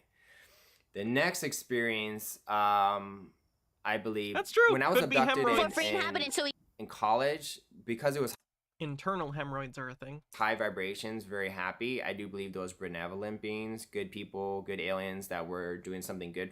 I like to believe that is the case. But this next experience was very, very, very, very, very scary. Maybe the scariest I've ever been in my entire life. I was in Maryland, Ellicott City. I was trying to fall asleep. I was with my 1.5-year-old daughter, Keika, and my wife, Nari, and everything in the apartment had been locked. And all of a sudden, I'm trying to fall asleep, and the apartment is extremely creaky. Like, it was one of those apartments where you walk, and every step is like, and even the doorknob was squeaky. So all of a sudden, I hear, boom, boom, footsteps in the house, and I'm like, what in the world? That must be the neighbors, right? It must be the neighbors, because I locked the balcony, I locked the door. It's my job to be a protector. I locked the apartment well before I went to sleep. Then I hear the creakiness. This entity or entities was walking towards my bedroom door. Now I'm really freaking out. I'm like, tell me this is the neighbors. This can't be real.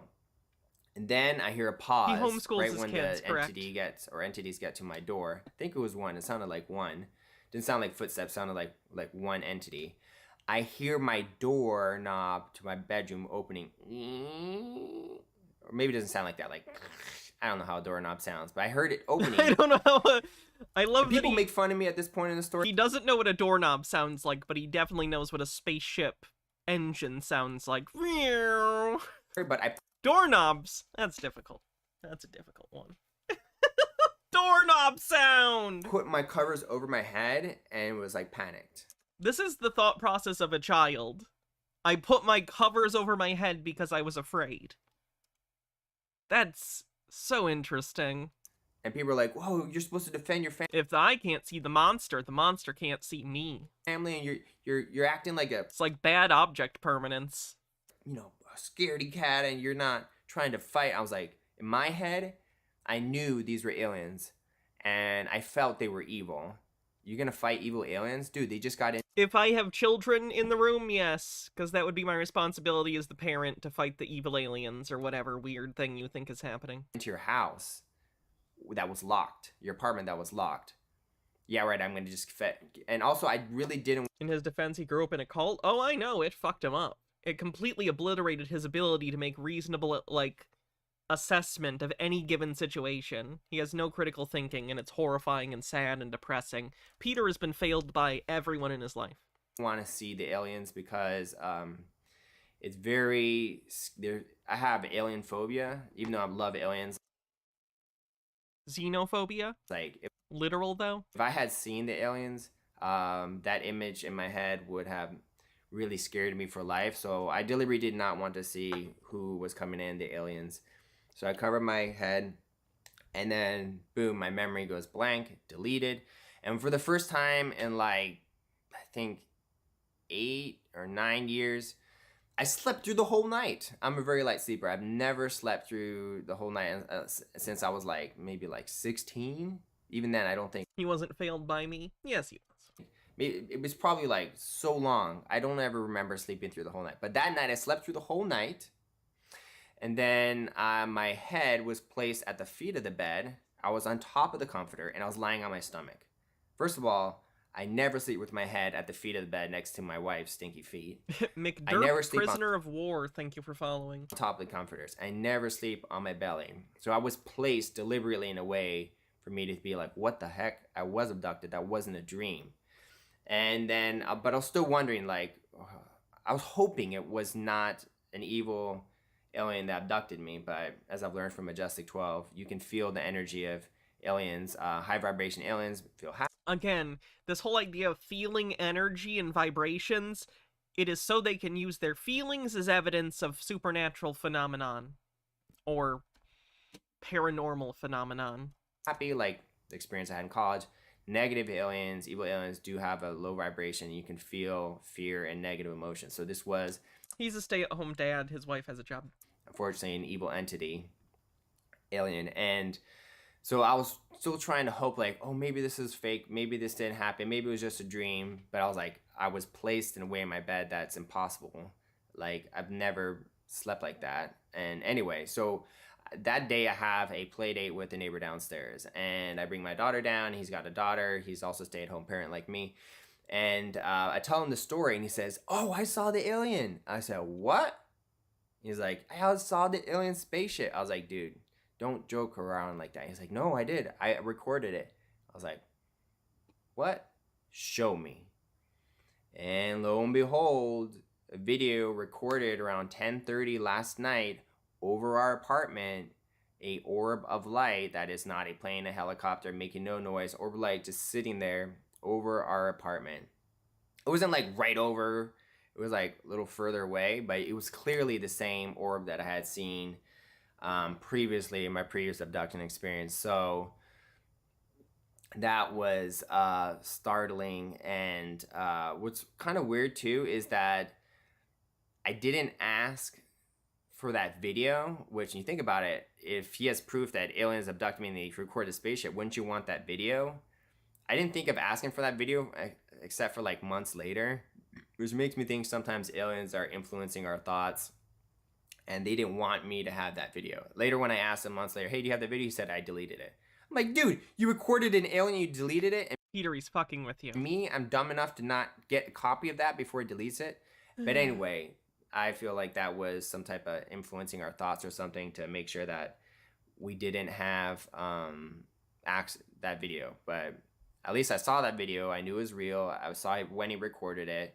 He just happened to see a UFO the night and time and place where I was abducted. These are the type of things that make me think that it's not spirit, it's not a demon, it's not a dream. When there's evidence, physical evidence. And then the final story has the most physical evidence. As you can see here, He does not have to my have... daughter was born with 2 holes in her. You forgot to put that in post. Her back.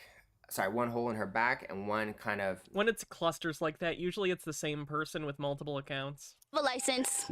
I keep doing that. Sorry, my video isn't where it normally is, so it's throwing me off. Near her groin area on her leg. As the picture you can see here is one of the holes. I know a lot about health. He doesn't. He thinks he does. He does not. He has no qualifications about anything. He thinks weed is a panacea. He doesn't know anything about health. This was not like a disease. What was very weird about this hole is that when my daughter was born, you had this hole in her back. It's a perfectly cut circle. You can't really see how perfectly cut it is because it's stretched out in the photo, but it's a perfectly cut circle on her back and a perfectly cut circle. It's like someone had cut out a circle of skin. Yeah, this is the weed guy. A skin sample and taken it out perfectly, like a perfect circle on her spine and then near her groin area on her leg, upper leg. And what's weirder about it, I didn't watch the Oscars. I don't really care for the Oscars. I don't have like a big hate for them. Like I'm not like, oh, fuck the Oscars. I have very little opinion on it. Whatever. It didn't take like more than a minute for me to be like, oh, they took skin samples from my daughter. Don't know how. That was your first thought? You just had a daughter and you saw that, and that was your first thought? That's sad. Well, probably. They did do I'm Just Ken. I have weird feelings about that. It's kind of annoying to me that the breakout... Like, I like that movie, and Ken is a fun character, but I feel like the fact that Ken has been the breakout star of the movie has kind of accidentally redone the movie's point. Does that make sense? Kind of weird, but whatever. This is on recording. Article. Keep doing that. I'm guessing went through my wife's belly and did some operation, and I don't know. She's probably not going to want to hear this. My friends and family, they watch my videos, and you know, they're probably going to think I'm crazy, but I really don't care. I have thick skin at this point. But the point is... MH Darkbeast says, here's something fun for your birthday. There's a few videos about this place, but this is an interesting documentary. What brought you out here? Inside Slab City, the lawless city in the desert. Well, thank you. We'll take a look. That's interesting. These holes had skin band-aids on them, which was very weird. And so I don't know how it happened, but these holes, imagine you have a hole in your skin, and then you 3D print skin, like a thin layer of skin, and you put that thin layer of skin on top of the hole. So these two holes... Troll's about to come in, just warning. On my daughter, they had what I call skin band-aids over. They had little layers of skin, a thin layer of skin right over the band-aid that fell off within the first like 6 hours. Like it just slid off, the skin band-aid. So it was so weird. There's a piece of thin skin right over these areas, and then underneath there was a perfectly cut hole. There was no infection, there was no inflammation. This was shown to a... I actually have to use the bathroom real quick. Be right back. Keep an eye out for the troll. While I'm gone, the chair will tell you about Monkey Shines. Ooh. Be right back. Oh.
Skin expert. He said he'd never seen it ever before. This is someone his whole thing is, you know, skin problems, diseases, whatever. He couldn't identify what it was. He wanted me to go in and check it out and them to do all this tests. I was like, I already know what it is. If you can't identify it, it's got a skin band-aid over it. It's a perfect circle, and the holes appeared before while my wife was, you know, while my daughter was in my wife's womb. That was alien experiment. They took skin samples. So it's the first time I've ever said all this stuff.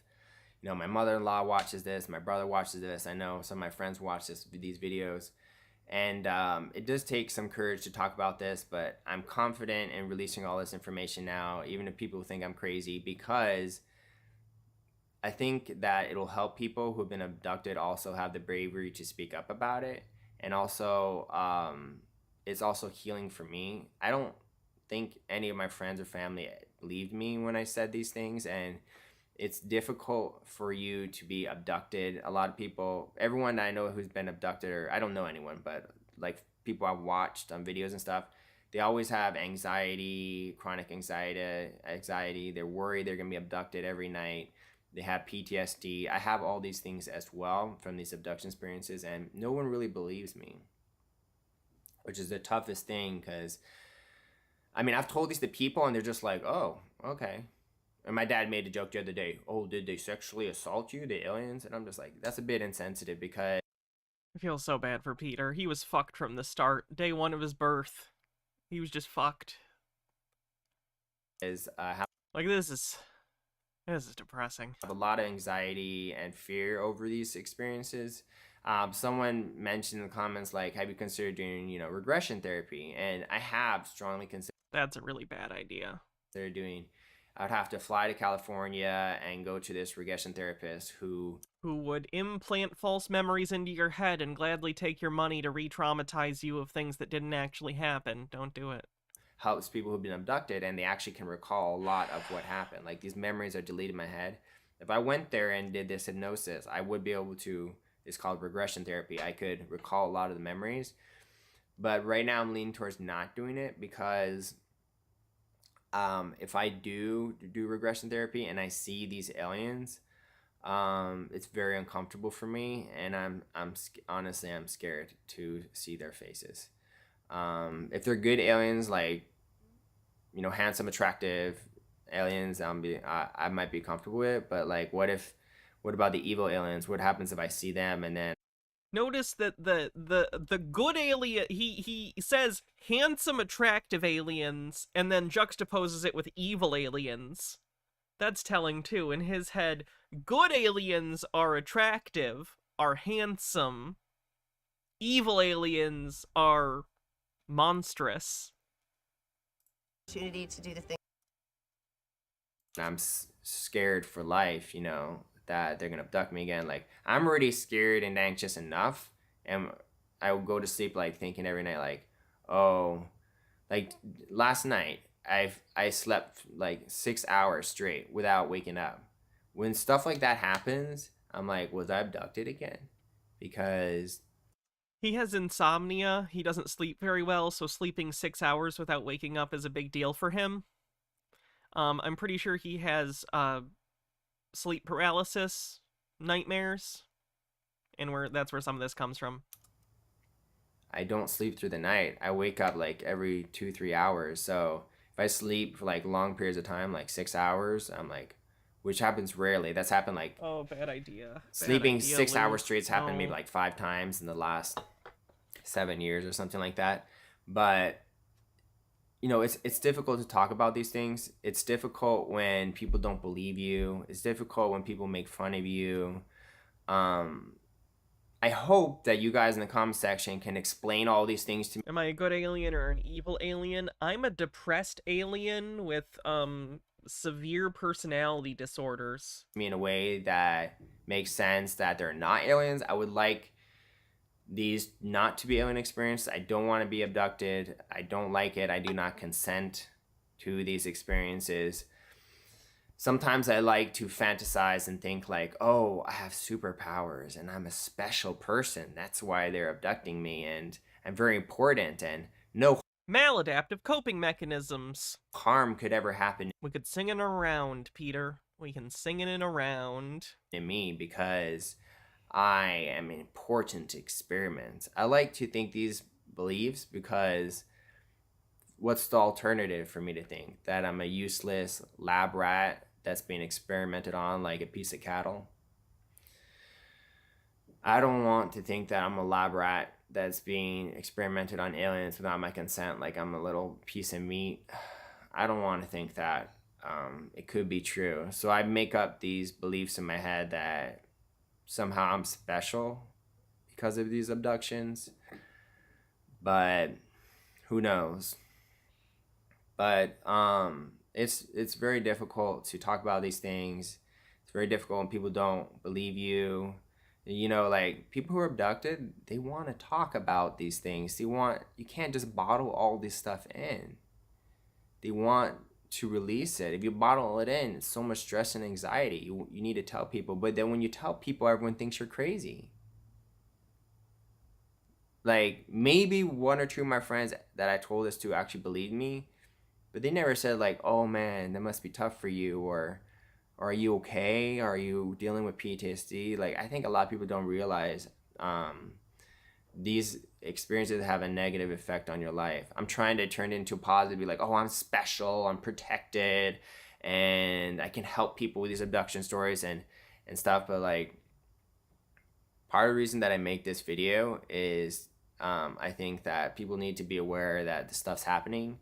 And it's also cathartic for me to talk to people, even if it's strangers. Agree with Halloween Town. Stop calling people you watch stupid. Ideas can be stupid. Stop calling people you watch stupid, especially when it's a situation where clearly he's got something going on. Like, Peter's not right. It's hard to go through these things by myself. People who are abducted kill themselves. They have extreme PTSD. It wreaks havoc on marriages. It's common for people who are abducted to get divorced because it creates so much stress in relationships. People leave churches, stop believing in God.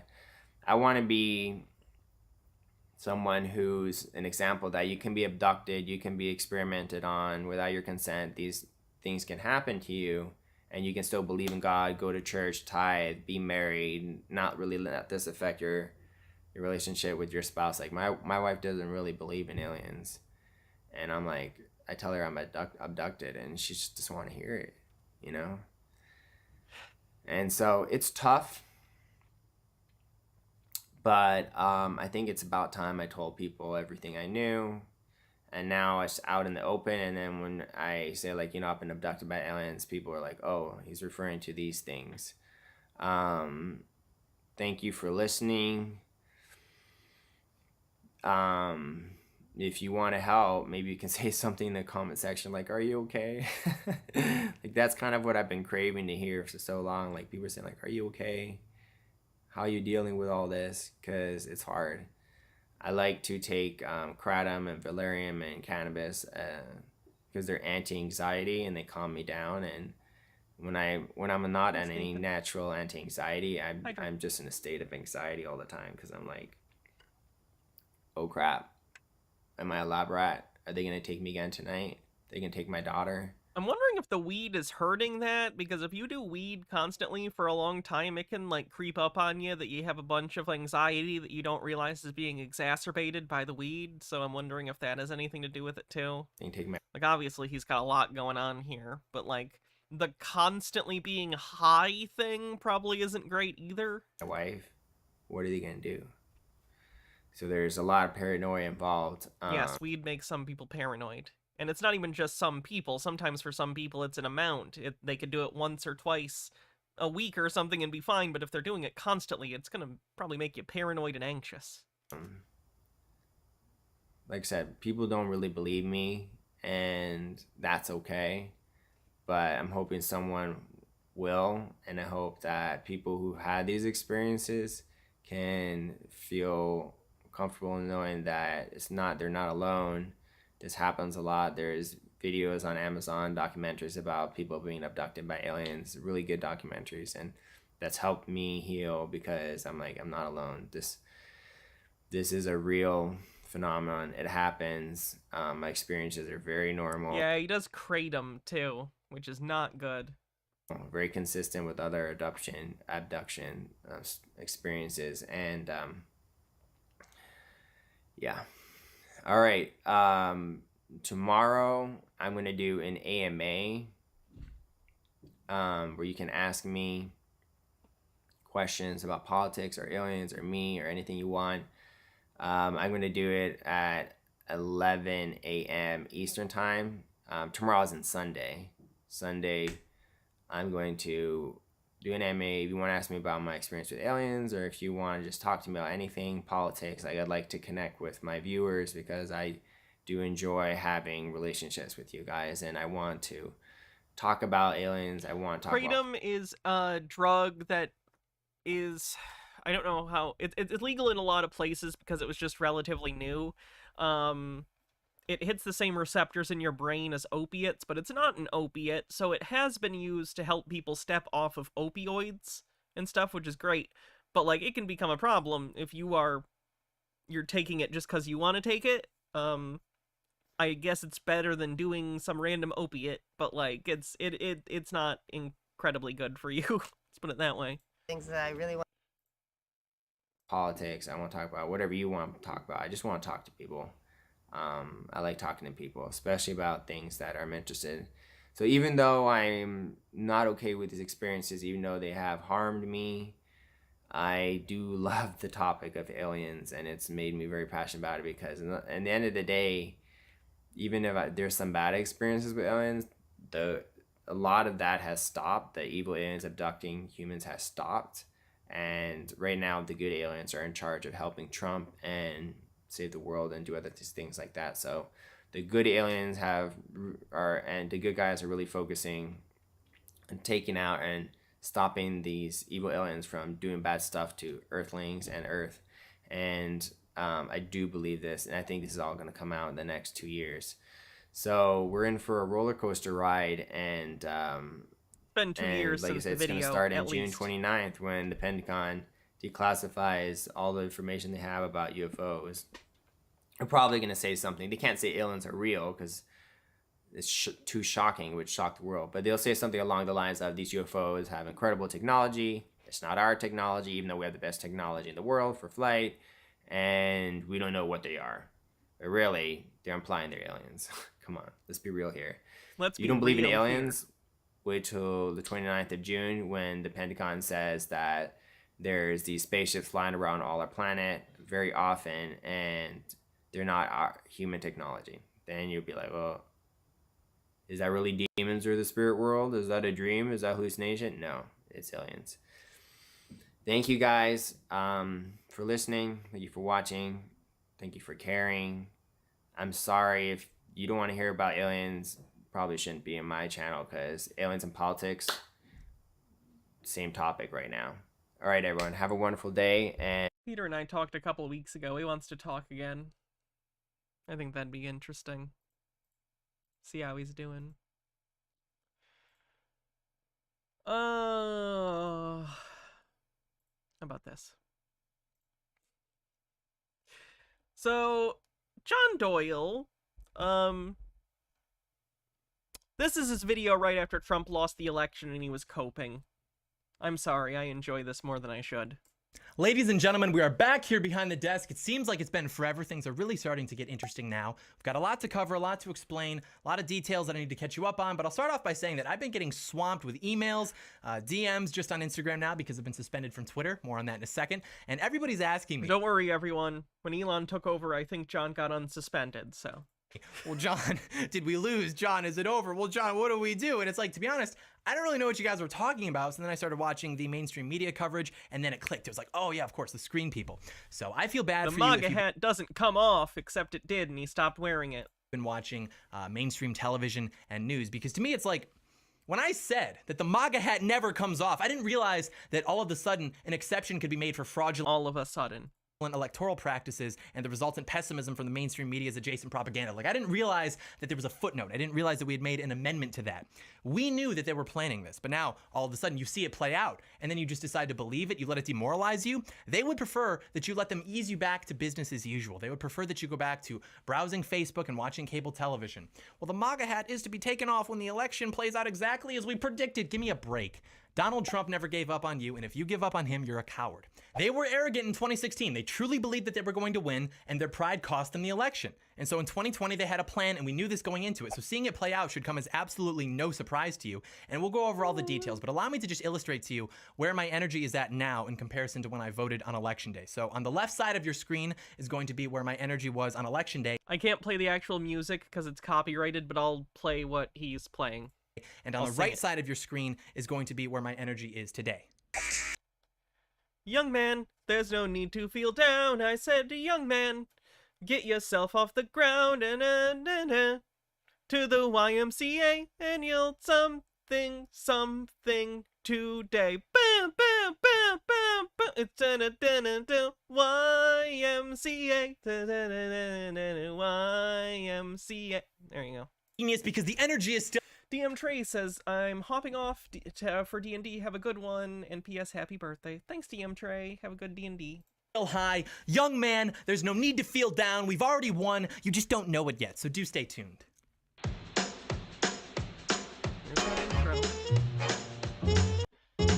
Comment.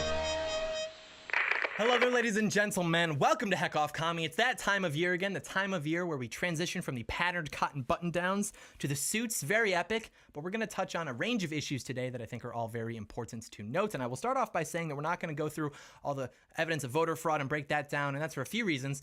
Because it doesn't exist. I was just kicked off Twitter for sharing a Google Doc with you guys that aggregated. You got kicked off Twitter for doxing a bunch of public officials' addresses.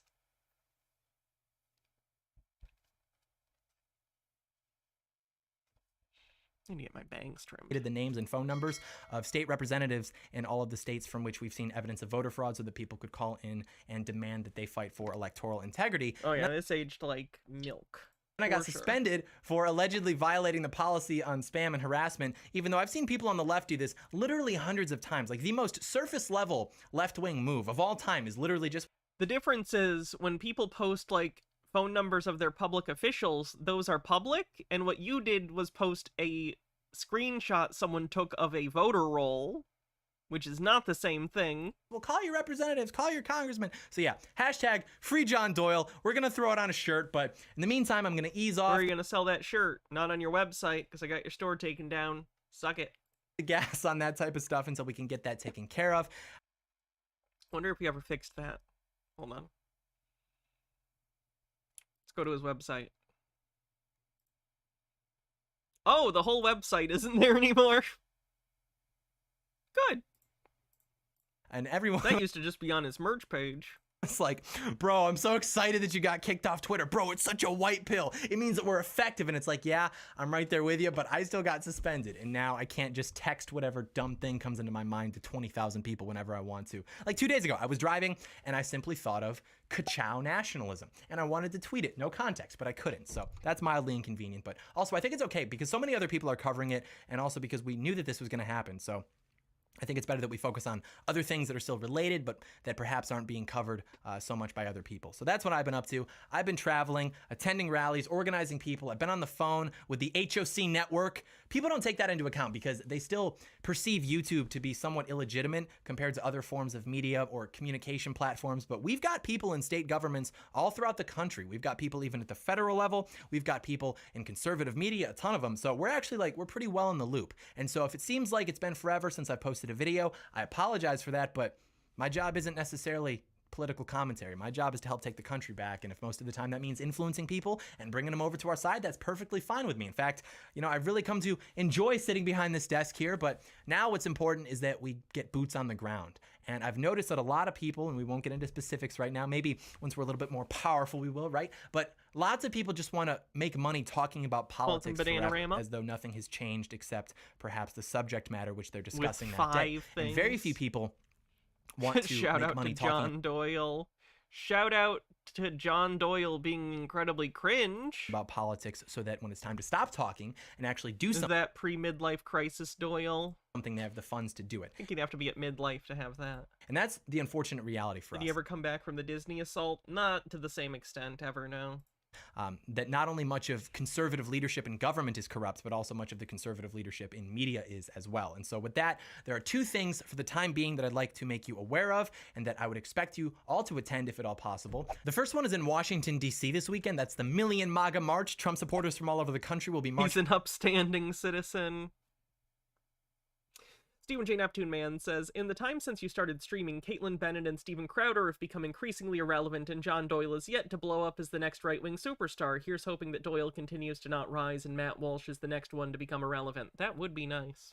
In Washington, D.C. That's a really big one that I've heard about. That's the one that, frankly, you should crawl through broken glass to get to. And the other one that I've heard about for all my Michigan people, tomorrow at the state capitol in Lansing, 12 p.m., so that's Wednesday at 12 p.m. I want to see as many of you at both of these events as possible. And the reason for that is that our success as a country, very simply, is contingent upon one thing and one thing only, and that is sheer willpower. We can be correct about things every day of the week and twice on Sunday. triumph of your will. We can point at leftists and laugh when they get triggered by children's films, but ultimately we will have to directly take action. And that starts by getting outside with the rest of us, sacrificing your time and your money to get there just like the rest of us. And this is especially important right now because on the micro scale, our success right now is almost entirely contingent literally on the will of President Trump, because it is my— That's a terrible political strategy. If your political ideology strategy is one person, you're fucked. You're fucked. That's so stupid. I believe that we've won this election. That is foolish, rather. Don't do that. Putting the hopes of your entire political ideology on the back of one person, no matter who that person is always an ideology with an expiration date. Don't do that. Already, if the winner is to be determined fairly, but that's just not how it works anymore. And so at this point, whether we win is literally contingent upon how hard Donald J. Trump fights back against this farce. And I want you to take a second and just imagine to yourself the utter magnitude of the test of character that he is currently undergoing. Just imagine being in his position. Millions of people are rallying. Donald Trump never met a test of character he couldn't break.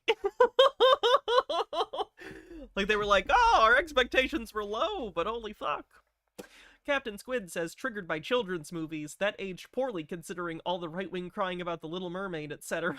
Streets out of hatred for you after the mainstream media has compromised the integrity of the election by calling it for Joe Biden while many states are still in play, whether that be because— No, they weren't, John. I know you're younger than me, but you should know better than this even then. Come on now. Pending litigation, recounts, or literally they're being moved back to the toss-up column. CNN just moved Pennsylvania and Georgia back into toss-up. RCP rescinded their Biden call for Pennsylvania.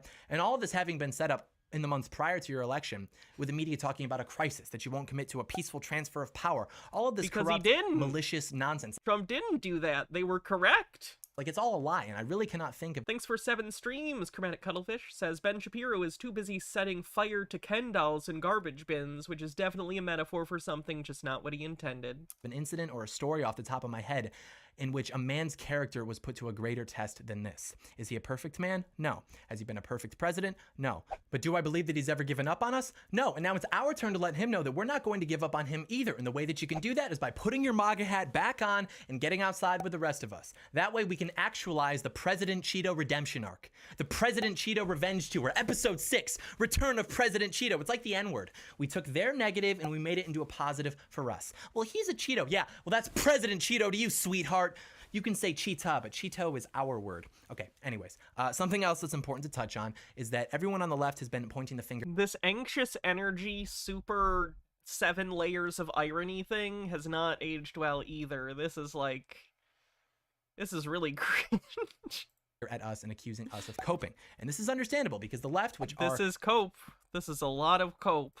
More specifically are just women who have had their brains fried by SSRIs and birth control. They have very low impulse control. They are very invested emotionally into their politics. And as a coalition, they are literally— Yeah, being invested emotionally in the things you care deeply about is actually a pretty human thing.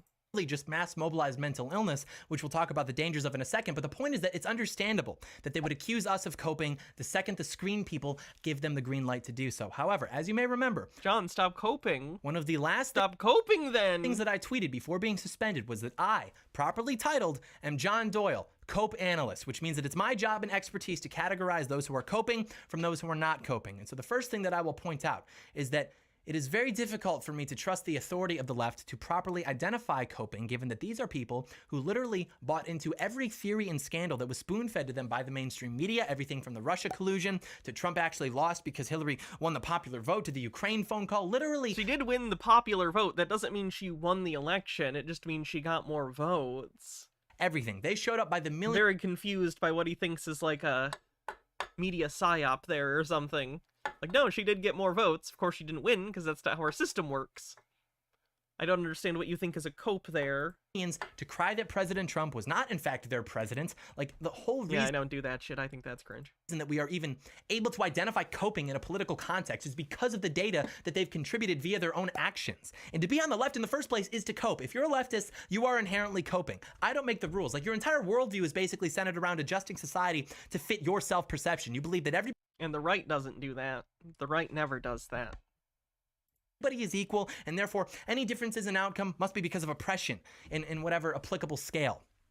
And that's because you're basically insecure and over-socialized. Like, you guys go out... Over-socialized, aka not a sociopath. And you riot when you lose. But when conservatives are like, hey, wait a minute, why did a clerical error in Fairfax County cause the votes for Joe Biden to be inflated by roughly 100,000? Or why are Detroit city workers claiming that they were told to date back ballots that were received too late? Seems odd that a mail carrier in Pennsylvania has a... John, none of this ended up being true. There were like over 70 lawsuits about all of this. Sworn affidavit stating that he was ordered by supervisors to collect and submit late ballots, which were then backdated by the supervisors so that they would appear legit? Or why is it that Wisconsin allowed potentially I think over when that went to court, 100,000 it turned out he was lying. Do you remember that? I feel like we covered that when that happened. It turned out that guy was lying. Captain Squid says, I'm not coping, you're coping. voters to illegally pass ID requirements by simply stating that they were prevented from leaving their homes by COVID? Or how is it that Biden lost most of the bellwether counties, which usually predict the outcome of the election in the vast majority of cases? Or how did Biden get a turnout of like 87% in many city wards in Wisconsin? Like, that stuff seems kind of off. Because we should look people into all fucking of this. hate And then the Trump.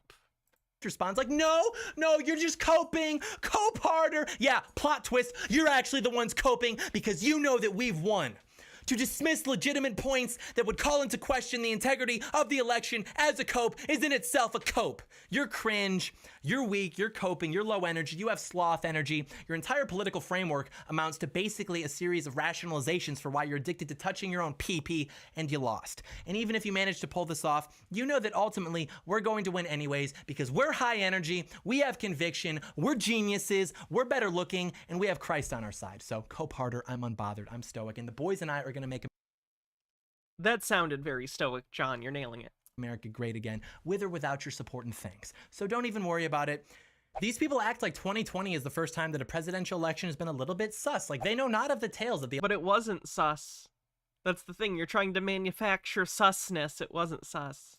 Election of 2000, 1960, 1876, 1824, or 1800, because their entire involvement in politics is rooted in A, social trends, B, insecurity, C, PP addiction, or D, all of the above. So Lance with 100 bits says, keep making hours of content about how unbothered you are, John. That being said, we do have to talk about the current behavior of the left and the right, because if you watch the video that we did about what happens if Trump loses, you know that we are being totally vindicated by the rhetoric that we're seeing from the right and the left. Like, virtually everything that we predicted is playing out right before our eyes. So if you haven't watched that video, I would highly recommend it, along with the last one that I did, which was a long-form conversation about this topic as well. But on the right, as we predicted, all of the conservatives who used the momentum of Donald Trump and his campaign and his presidency to elevate themselves in terms of status and wealth, they've all now thrown him under the bus and said that he needs to concede, which is interesting because these people still get thrown under the bus, and they will always get thrown under the bus by the mainstream media simply for wearing the label of a Republican or a conservative.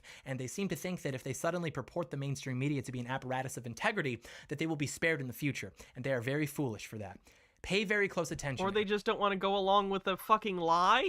I'm sure that you have been because you're smart people, but still, pay very close attention to those in media and politics, those who have any influence or power within politics, and you watch who stands with President Trump, and you watch who betrays him, and who capitulates to the will of the left. And you remember all of the left. Names. And then once President Trump has secured his second term, which he will, we're going to collectively drive those people out of the volume of conservative politics to the point where they will seek employment at the Huffington Post as the token conservative who saw the light and joined the... Time for a night along knives, according to him. Left. Lovely. Like, we will never watch or listen to these people again. We will never vote for them. We will never give them a cent of our money.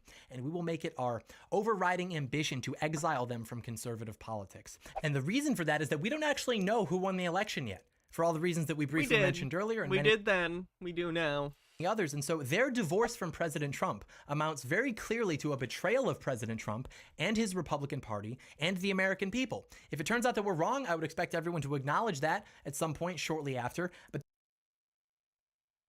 funny that he never did.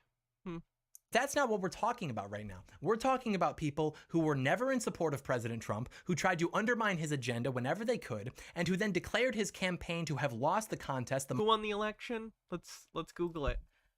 Who won in 2020? Wow, look at this. It's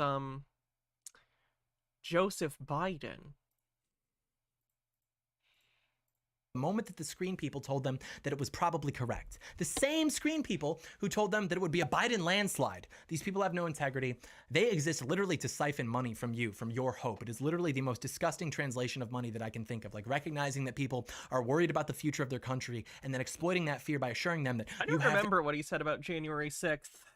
You're back. You're going to fight for them. You soak up that campaign money, that ad revenue, whatever it is, and then you actively work against their interests and the interests of their country. These people are sociopaths. I don't like them. I'm really not a fan. But yeah, so that's what we're seeing from the right.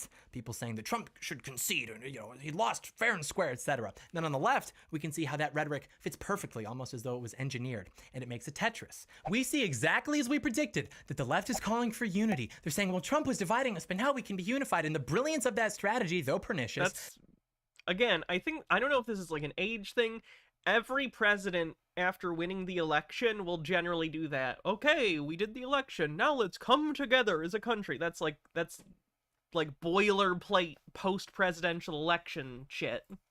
Is that since they largely have control over the flow of information in this country, they are able to spend 5 years sowing division by painting half of the country as reprehensible people, and then once they have an opportunity to get rid of their reprehensible representation, they can switch to claiming, well, it was actually your side that was dividing us, and now that we're in power, ostensibly, well, we just want to be united.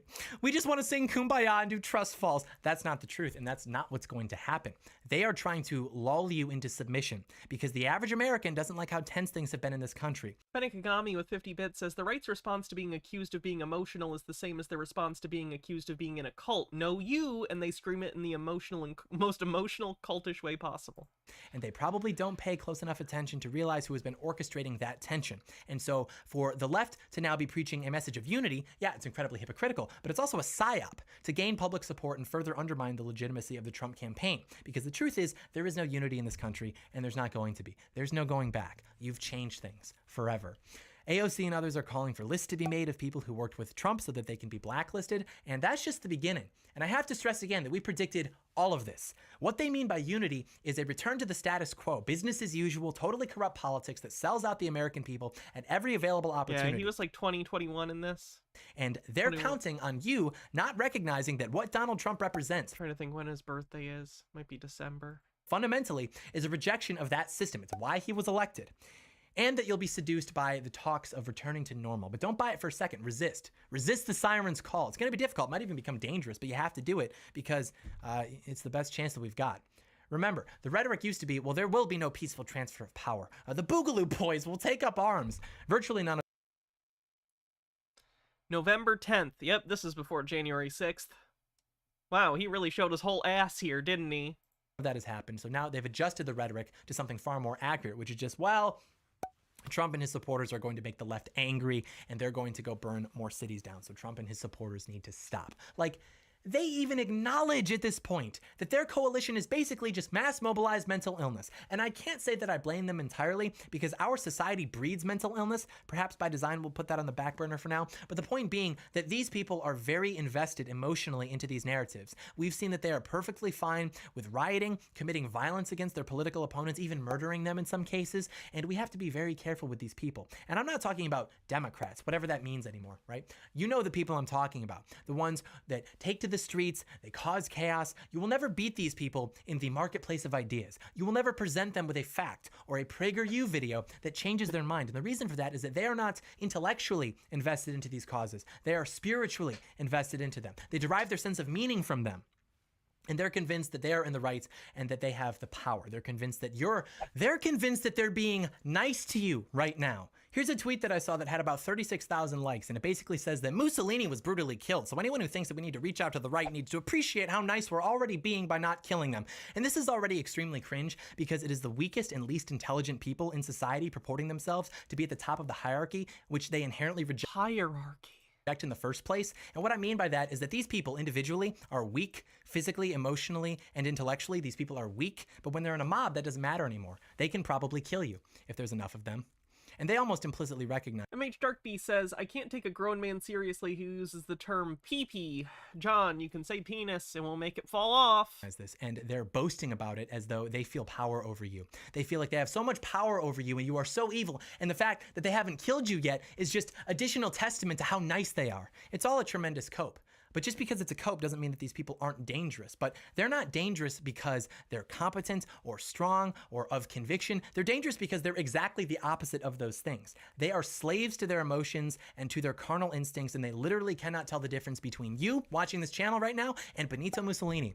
And that is the fundamental difference between... I mean, Benito probably didn't talk as fast, so there's that. Our side and their side when it comes to activism. We file lawsuits, we're taking these things to court, we have a protest here and there where we wave our American flags, we wave our Trump flags. Conversely, their Nazi side riots, flags. they loot, they commit arson, they destroy property, they attack and even kill people, and that is because interrupt Congress and try and murder members of Congress. Oh wait, no, sorry, wrong side. they themselves are fundamentally broken people, whereas we... Benikagami says, John PragerU videos might be more convincing if they had actual facts or arguments in them. We are essentially happy warriors. That is the conflict that you are seeing play out. That seems super happy, John. The happy warriors versus the broken people. And that in itself warrants further explanation, so we'll do that at a later time. But again, I want to see you guys at those events. And I'll also take this opportunity to say that if you want to support the channel and make all of this and everything that we do possible, go to heckoffcommie.com, get a membership. There's a link in the description. That's what keeps the ball rolling. Yep, Lance with 100 bits says Heather higher. Yeah. That's how we keep growing, and also you get to vote on video ideas. You get to ask me all your questions directly. Get access to a list of book recommendations that I update every 2 weeks with books from my personal library. You get access to the private Discord, all sorts of cool stuff. I always hate plugging it, but you know, it is what it is. Maybe I don't even want to sell out to myself, but you know, people are asking how they can help. That's always the first thing that comes to mind. So for now, get a membership, keep the MAGA hat on, hashtag free John Doyle, stay sharp, stay vigilant, stay optimistic, pray, be patient, big guy. We're ultimately gonna win. I am confident in that. Hey guys, if you like this video, give it a thumbs up, leave it a comment. Sheesh.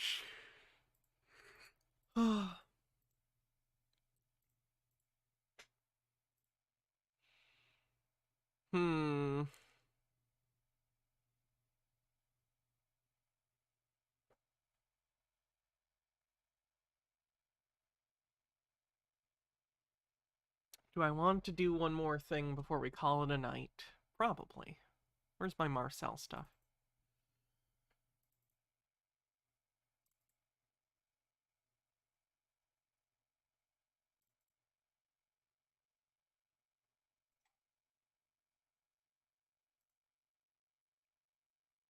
Let me make sure something real quick. I'm gonna mute this so you can't hear it. I need to check and make sure this is the version I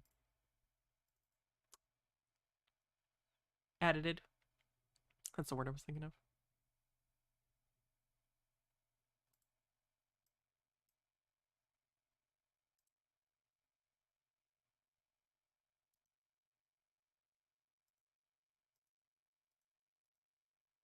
It is. Good. Give me a sec to pull this up, and I'll be good.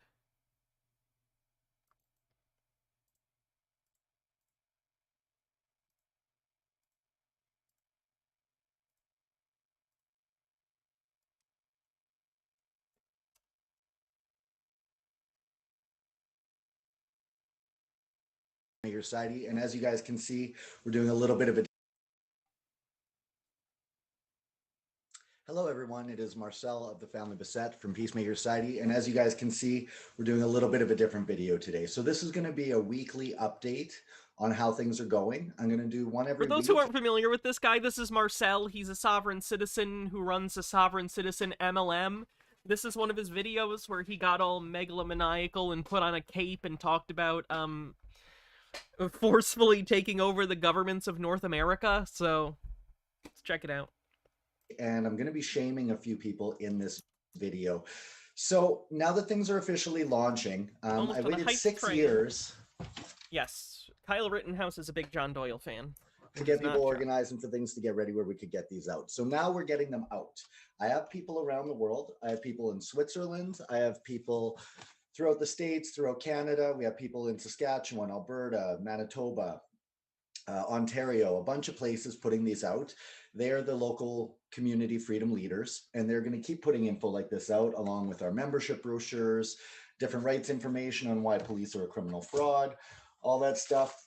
We have all kinds of inbound customer service. So if you call 1-855-767-6606, Yeah, 1-855-767-6606. That'll get you someone live that you can get your membership. By someone, he means himself. Basically, we are doing a peaceful, hostile takeover. A peaceful, hostile takeover of corporations posing as government. So the government you have right now, Speedo Spank with 300 bits says bits for Marcel. Woo! We're taking it over. We're going to get 50% of the local community, each suburb, each city. He just needs to get half of the population of Canada in order to overthrow the government. How hard could that be? To sign up for membership, and then we will be the majority government. At that point, our infrastructure comes in.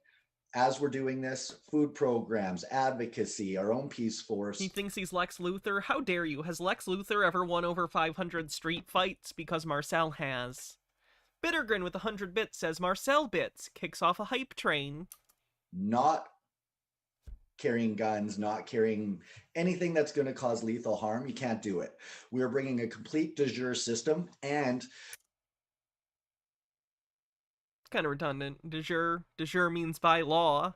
So you're just saying, like, yeah, it's a complete law system, I guess. Let me be very clear. I am at war with anyone. The little cape adjust is so good. And anything that stands against freedom. Now, I'm going to publicly shame a whole bunch of people today. So you guys heard a little while. That's a shaman cape. If you don't even have a shaman cape and not shaman, shaman, as in to shame someone. It's like you're a shaman of shaming. That's the shaman cape. Back we had Lorna, our so-called law expert. Now, she's very smart in law, but this is a problem that a lot of smart people become really useless when it's time to act. So let's go to share screen. Basically, I have told the Indigenous nations that came to join us to take a hike. Yeah, this is when he had the falling out with the actual Indigenous groups he was, in my opinion, scamming. I have also, so let's go to... I zoomed in here in the edit I did of this because he doxed some people's information, so I zoomed in the edit. Which one do we want to do here first? Let's go to Facebook here first. So I'm just going to show you guys here.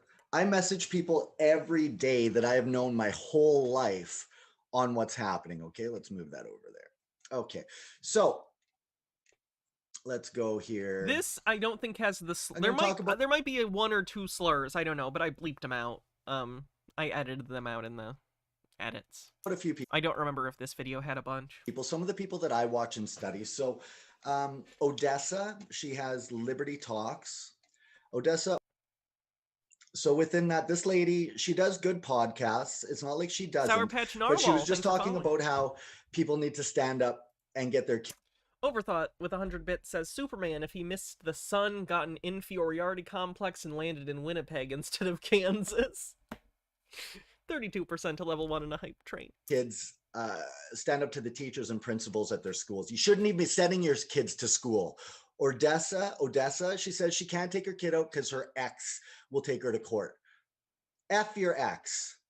You're a pussy and you're selling out your kids. You're a pussy for not trying to go against Canada's courts and laws. And they're being made to wear masks every day. Okay. Claim your sovereign rights. Have me on your show. I'll teach you how. Or don't have me on your show, but go learn it anyway. So anyway, you guys can see here, I message her time after time about all this, how to claim your rights. And she keeps talking about stupid crap. She brings some good stuff to light. Should have blurred that crap. Like she brings... That's vulgar. Up the worms and masks. And yeah, that's good. But aside from that, you're not claiming your rights. You're a waste of time. And this is why people are stupid. Your parents are stupid. If you're working a job, you're stupid. If you work for the legal system, you're stupid. When I was 14, I started studying the Rockefellers, the Carnegies. I got into sales, business, finance, being an entrepreneur. That's what matters. Okay? To all my own friends and family, I'm going to go through all of you here. Let's talk about this. Let's go through my list here. People I message every single day to claim their rights. Minute left on the hype train. He's great. He's standing up, but he hasn't found it. I forgot that I muted it when he says certain people's names and identifying information. I forgot I used Brendan Fraser from Encino Man as the cover. A sovereign society, so he's a waste of time. You know how pissed off I am watching you guys all fucking waste every goddamn day? Anyway, another thing about Lorna out of Alaska, Copperhead, Alaska. She doesn't believe in God. You can't found a society if you don't believe in God, moron. The other thing is we were just starting. How can you have any pudding if you don't eat your meat? Speedo Spank with 100 bits, thank you. I was getting the proposals ready for the people of the salmon, and I gave her 5 days to get me the audio to transcribe, and she didn't send it. She wouldn't send it. Now, how am I supposed to work with somebody who can't deliver to a deadline if we're going to take on hundreds and thousands of cases going after the residential school system, trying to get kids out of care? Yeah, right. You showed me you're an idiot. Your daughter, I was paying her $60 an hour.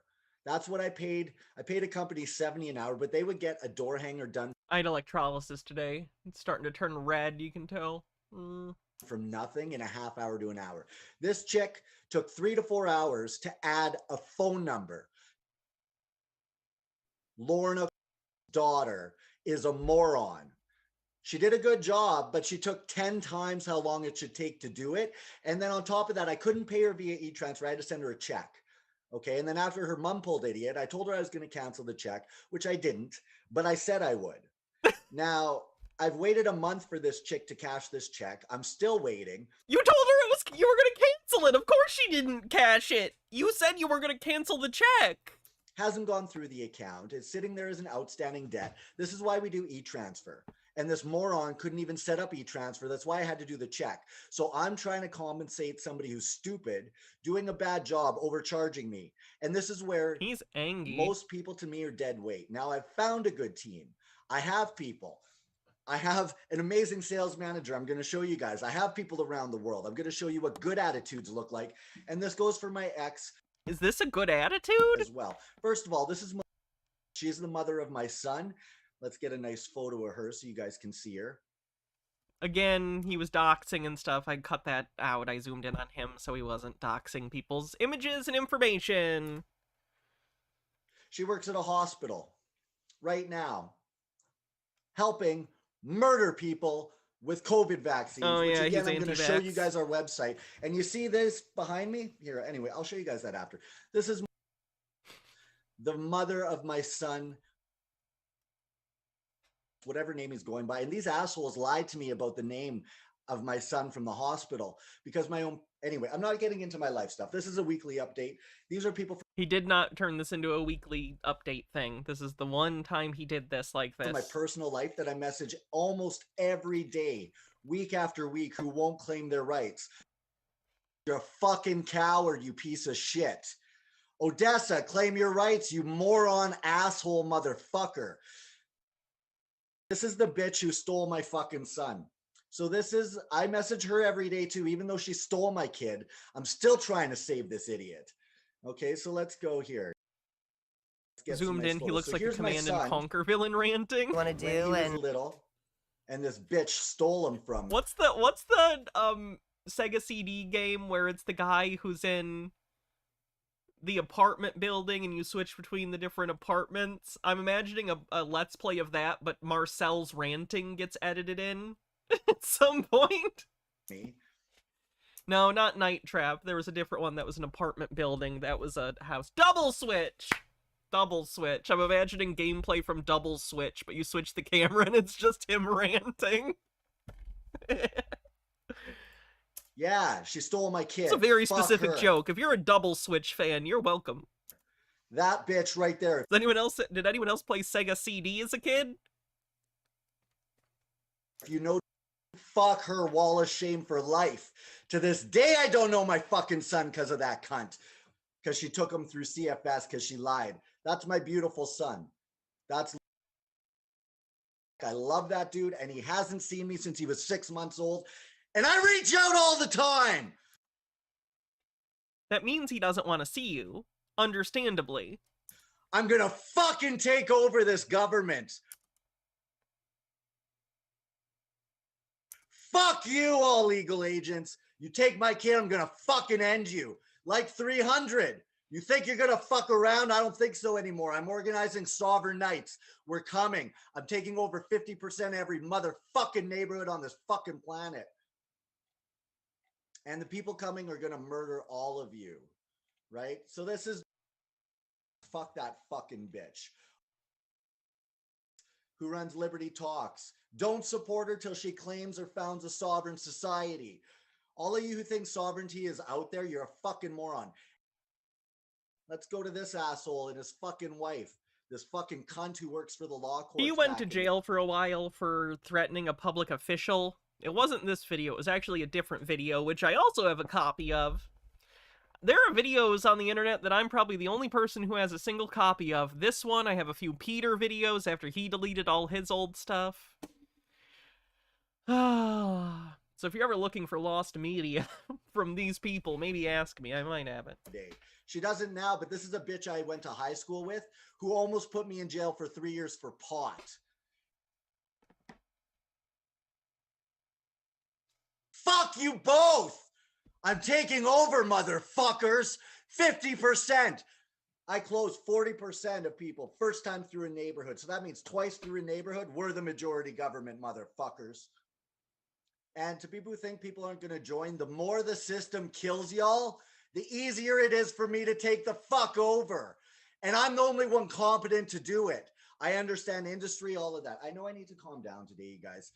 I'm all fired the fuck up. I'm a warrior and I hate using words. I'd rather go fucking fight like 300, but I'm bringing systems. My systems I'd rather go are what's fucking gonna fight conquer. like All these 300. fucking assholes talking shit. Fucking bullshit. Claim your fucking rights, you fucking sellout. This is some bitch who's supposed to be solid. Fat fucking cunt mama. Let's call her that. Okay, I've been reaching out to this bitch for 11 years. I've known her for over 15. Okay. Here's her fucking answer to me teaching her fucking freedom. And this is what everyone does. Oh, and her address is... Oh yeah, he totally Everyone doxes wants these to go people. fucking talk to her about not giving a fuck. Okay, this fucking fat bitch. I used to help run crews and shit. Okay. So this is me teaching her about slavery. She has enough going on, doesn't care. I don't give a shit, you're wrong. Fuck you, no I'm not! Do you know how hard it is watching all these people I know get fucking murdered? Y'all think I'm full of shit? Fuck you, let's go to my website here. Hold on, let's shame a few more motherfuckers first. You're all going on the wall of shame.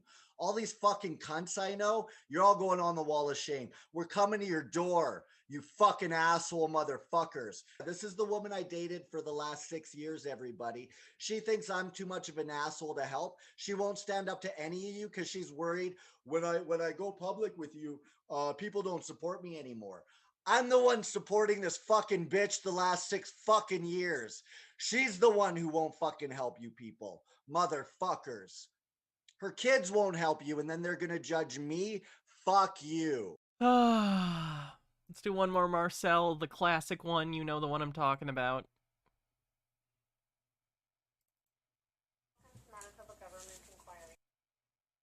One sec.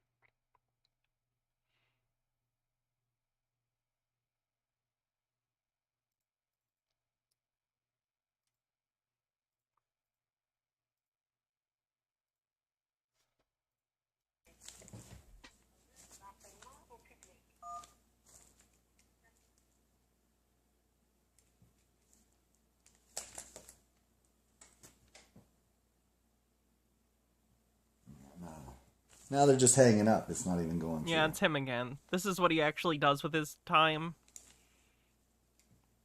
Did.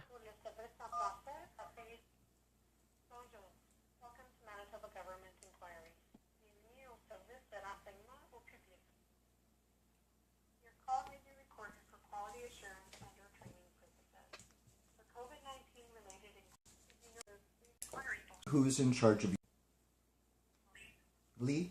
Hi, Lee. Almighty. I was just wondering who's in charge of your departments. I'm just providing legal notice and private law notice under common law and natural law.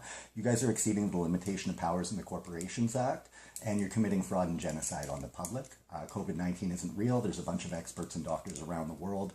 We've sent you guys lots of information. So I'm just wondering who's in charge of your departments, because they are willfully negligent, which means personally liable. I would just hang up. If I'm hearing this and I'm working there, I would hang up. I would just be like, this is a person who is not in their right mind. I do not need to deal with this. Goodbye. Click.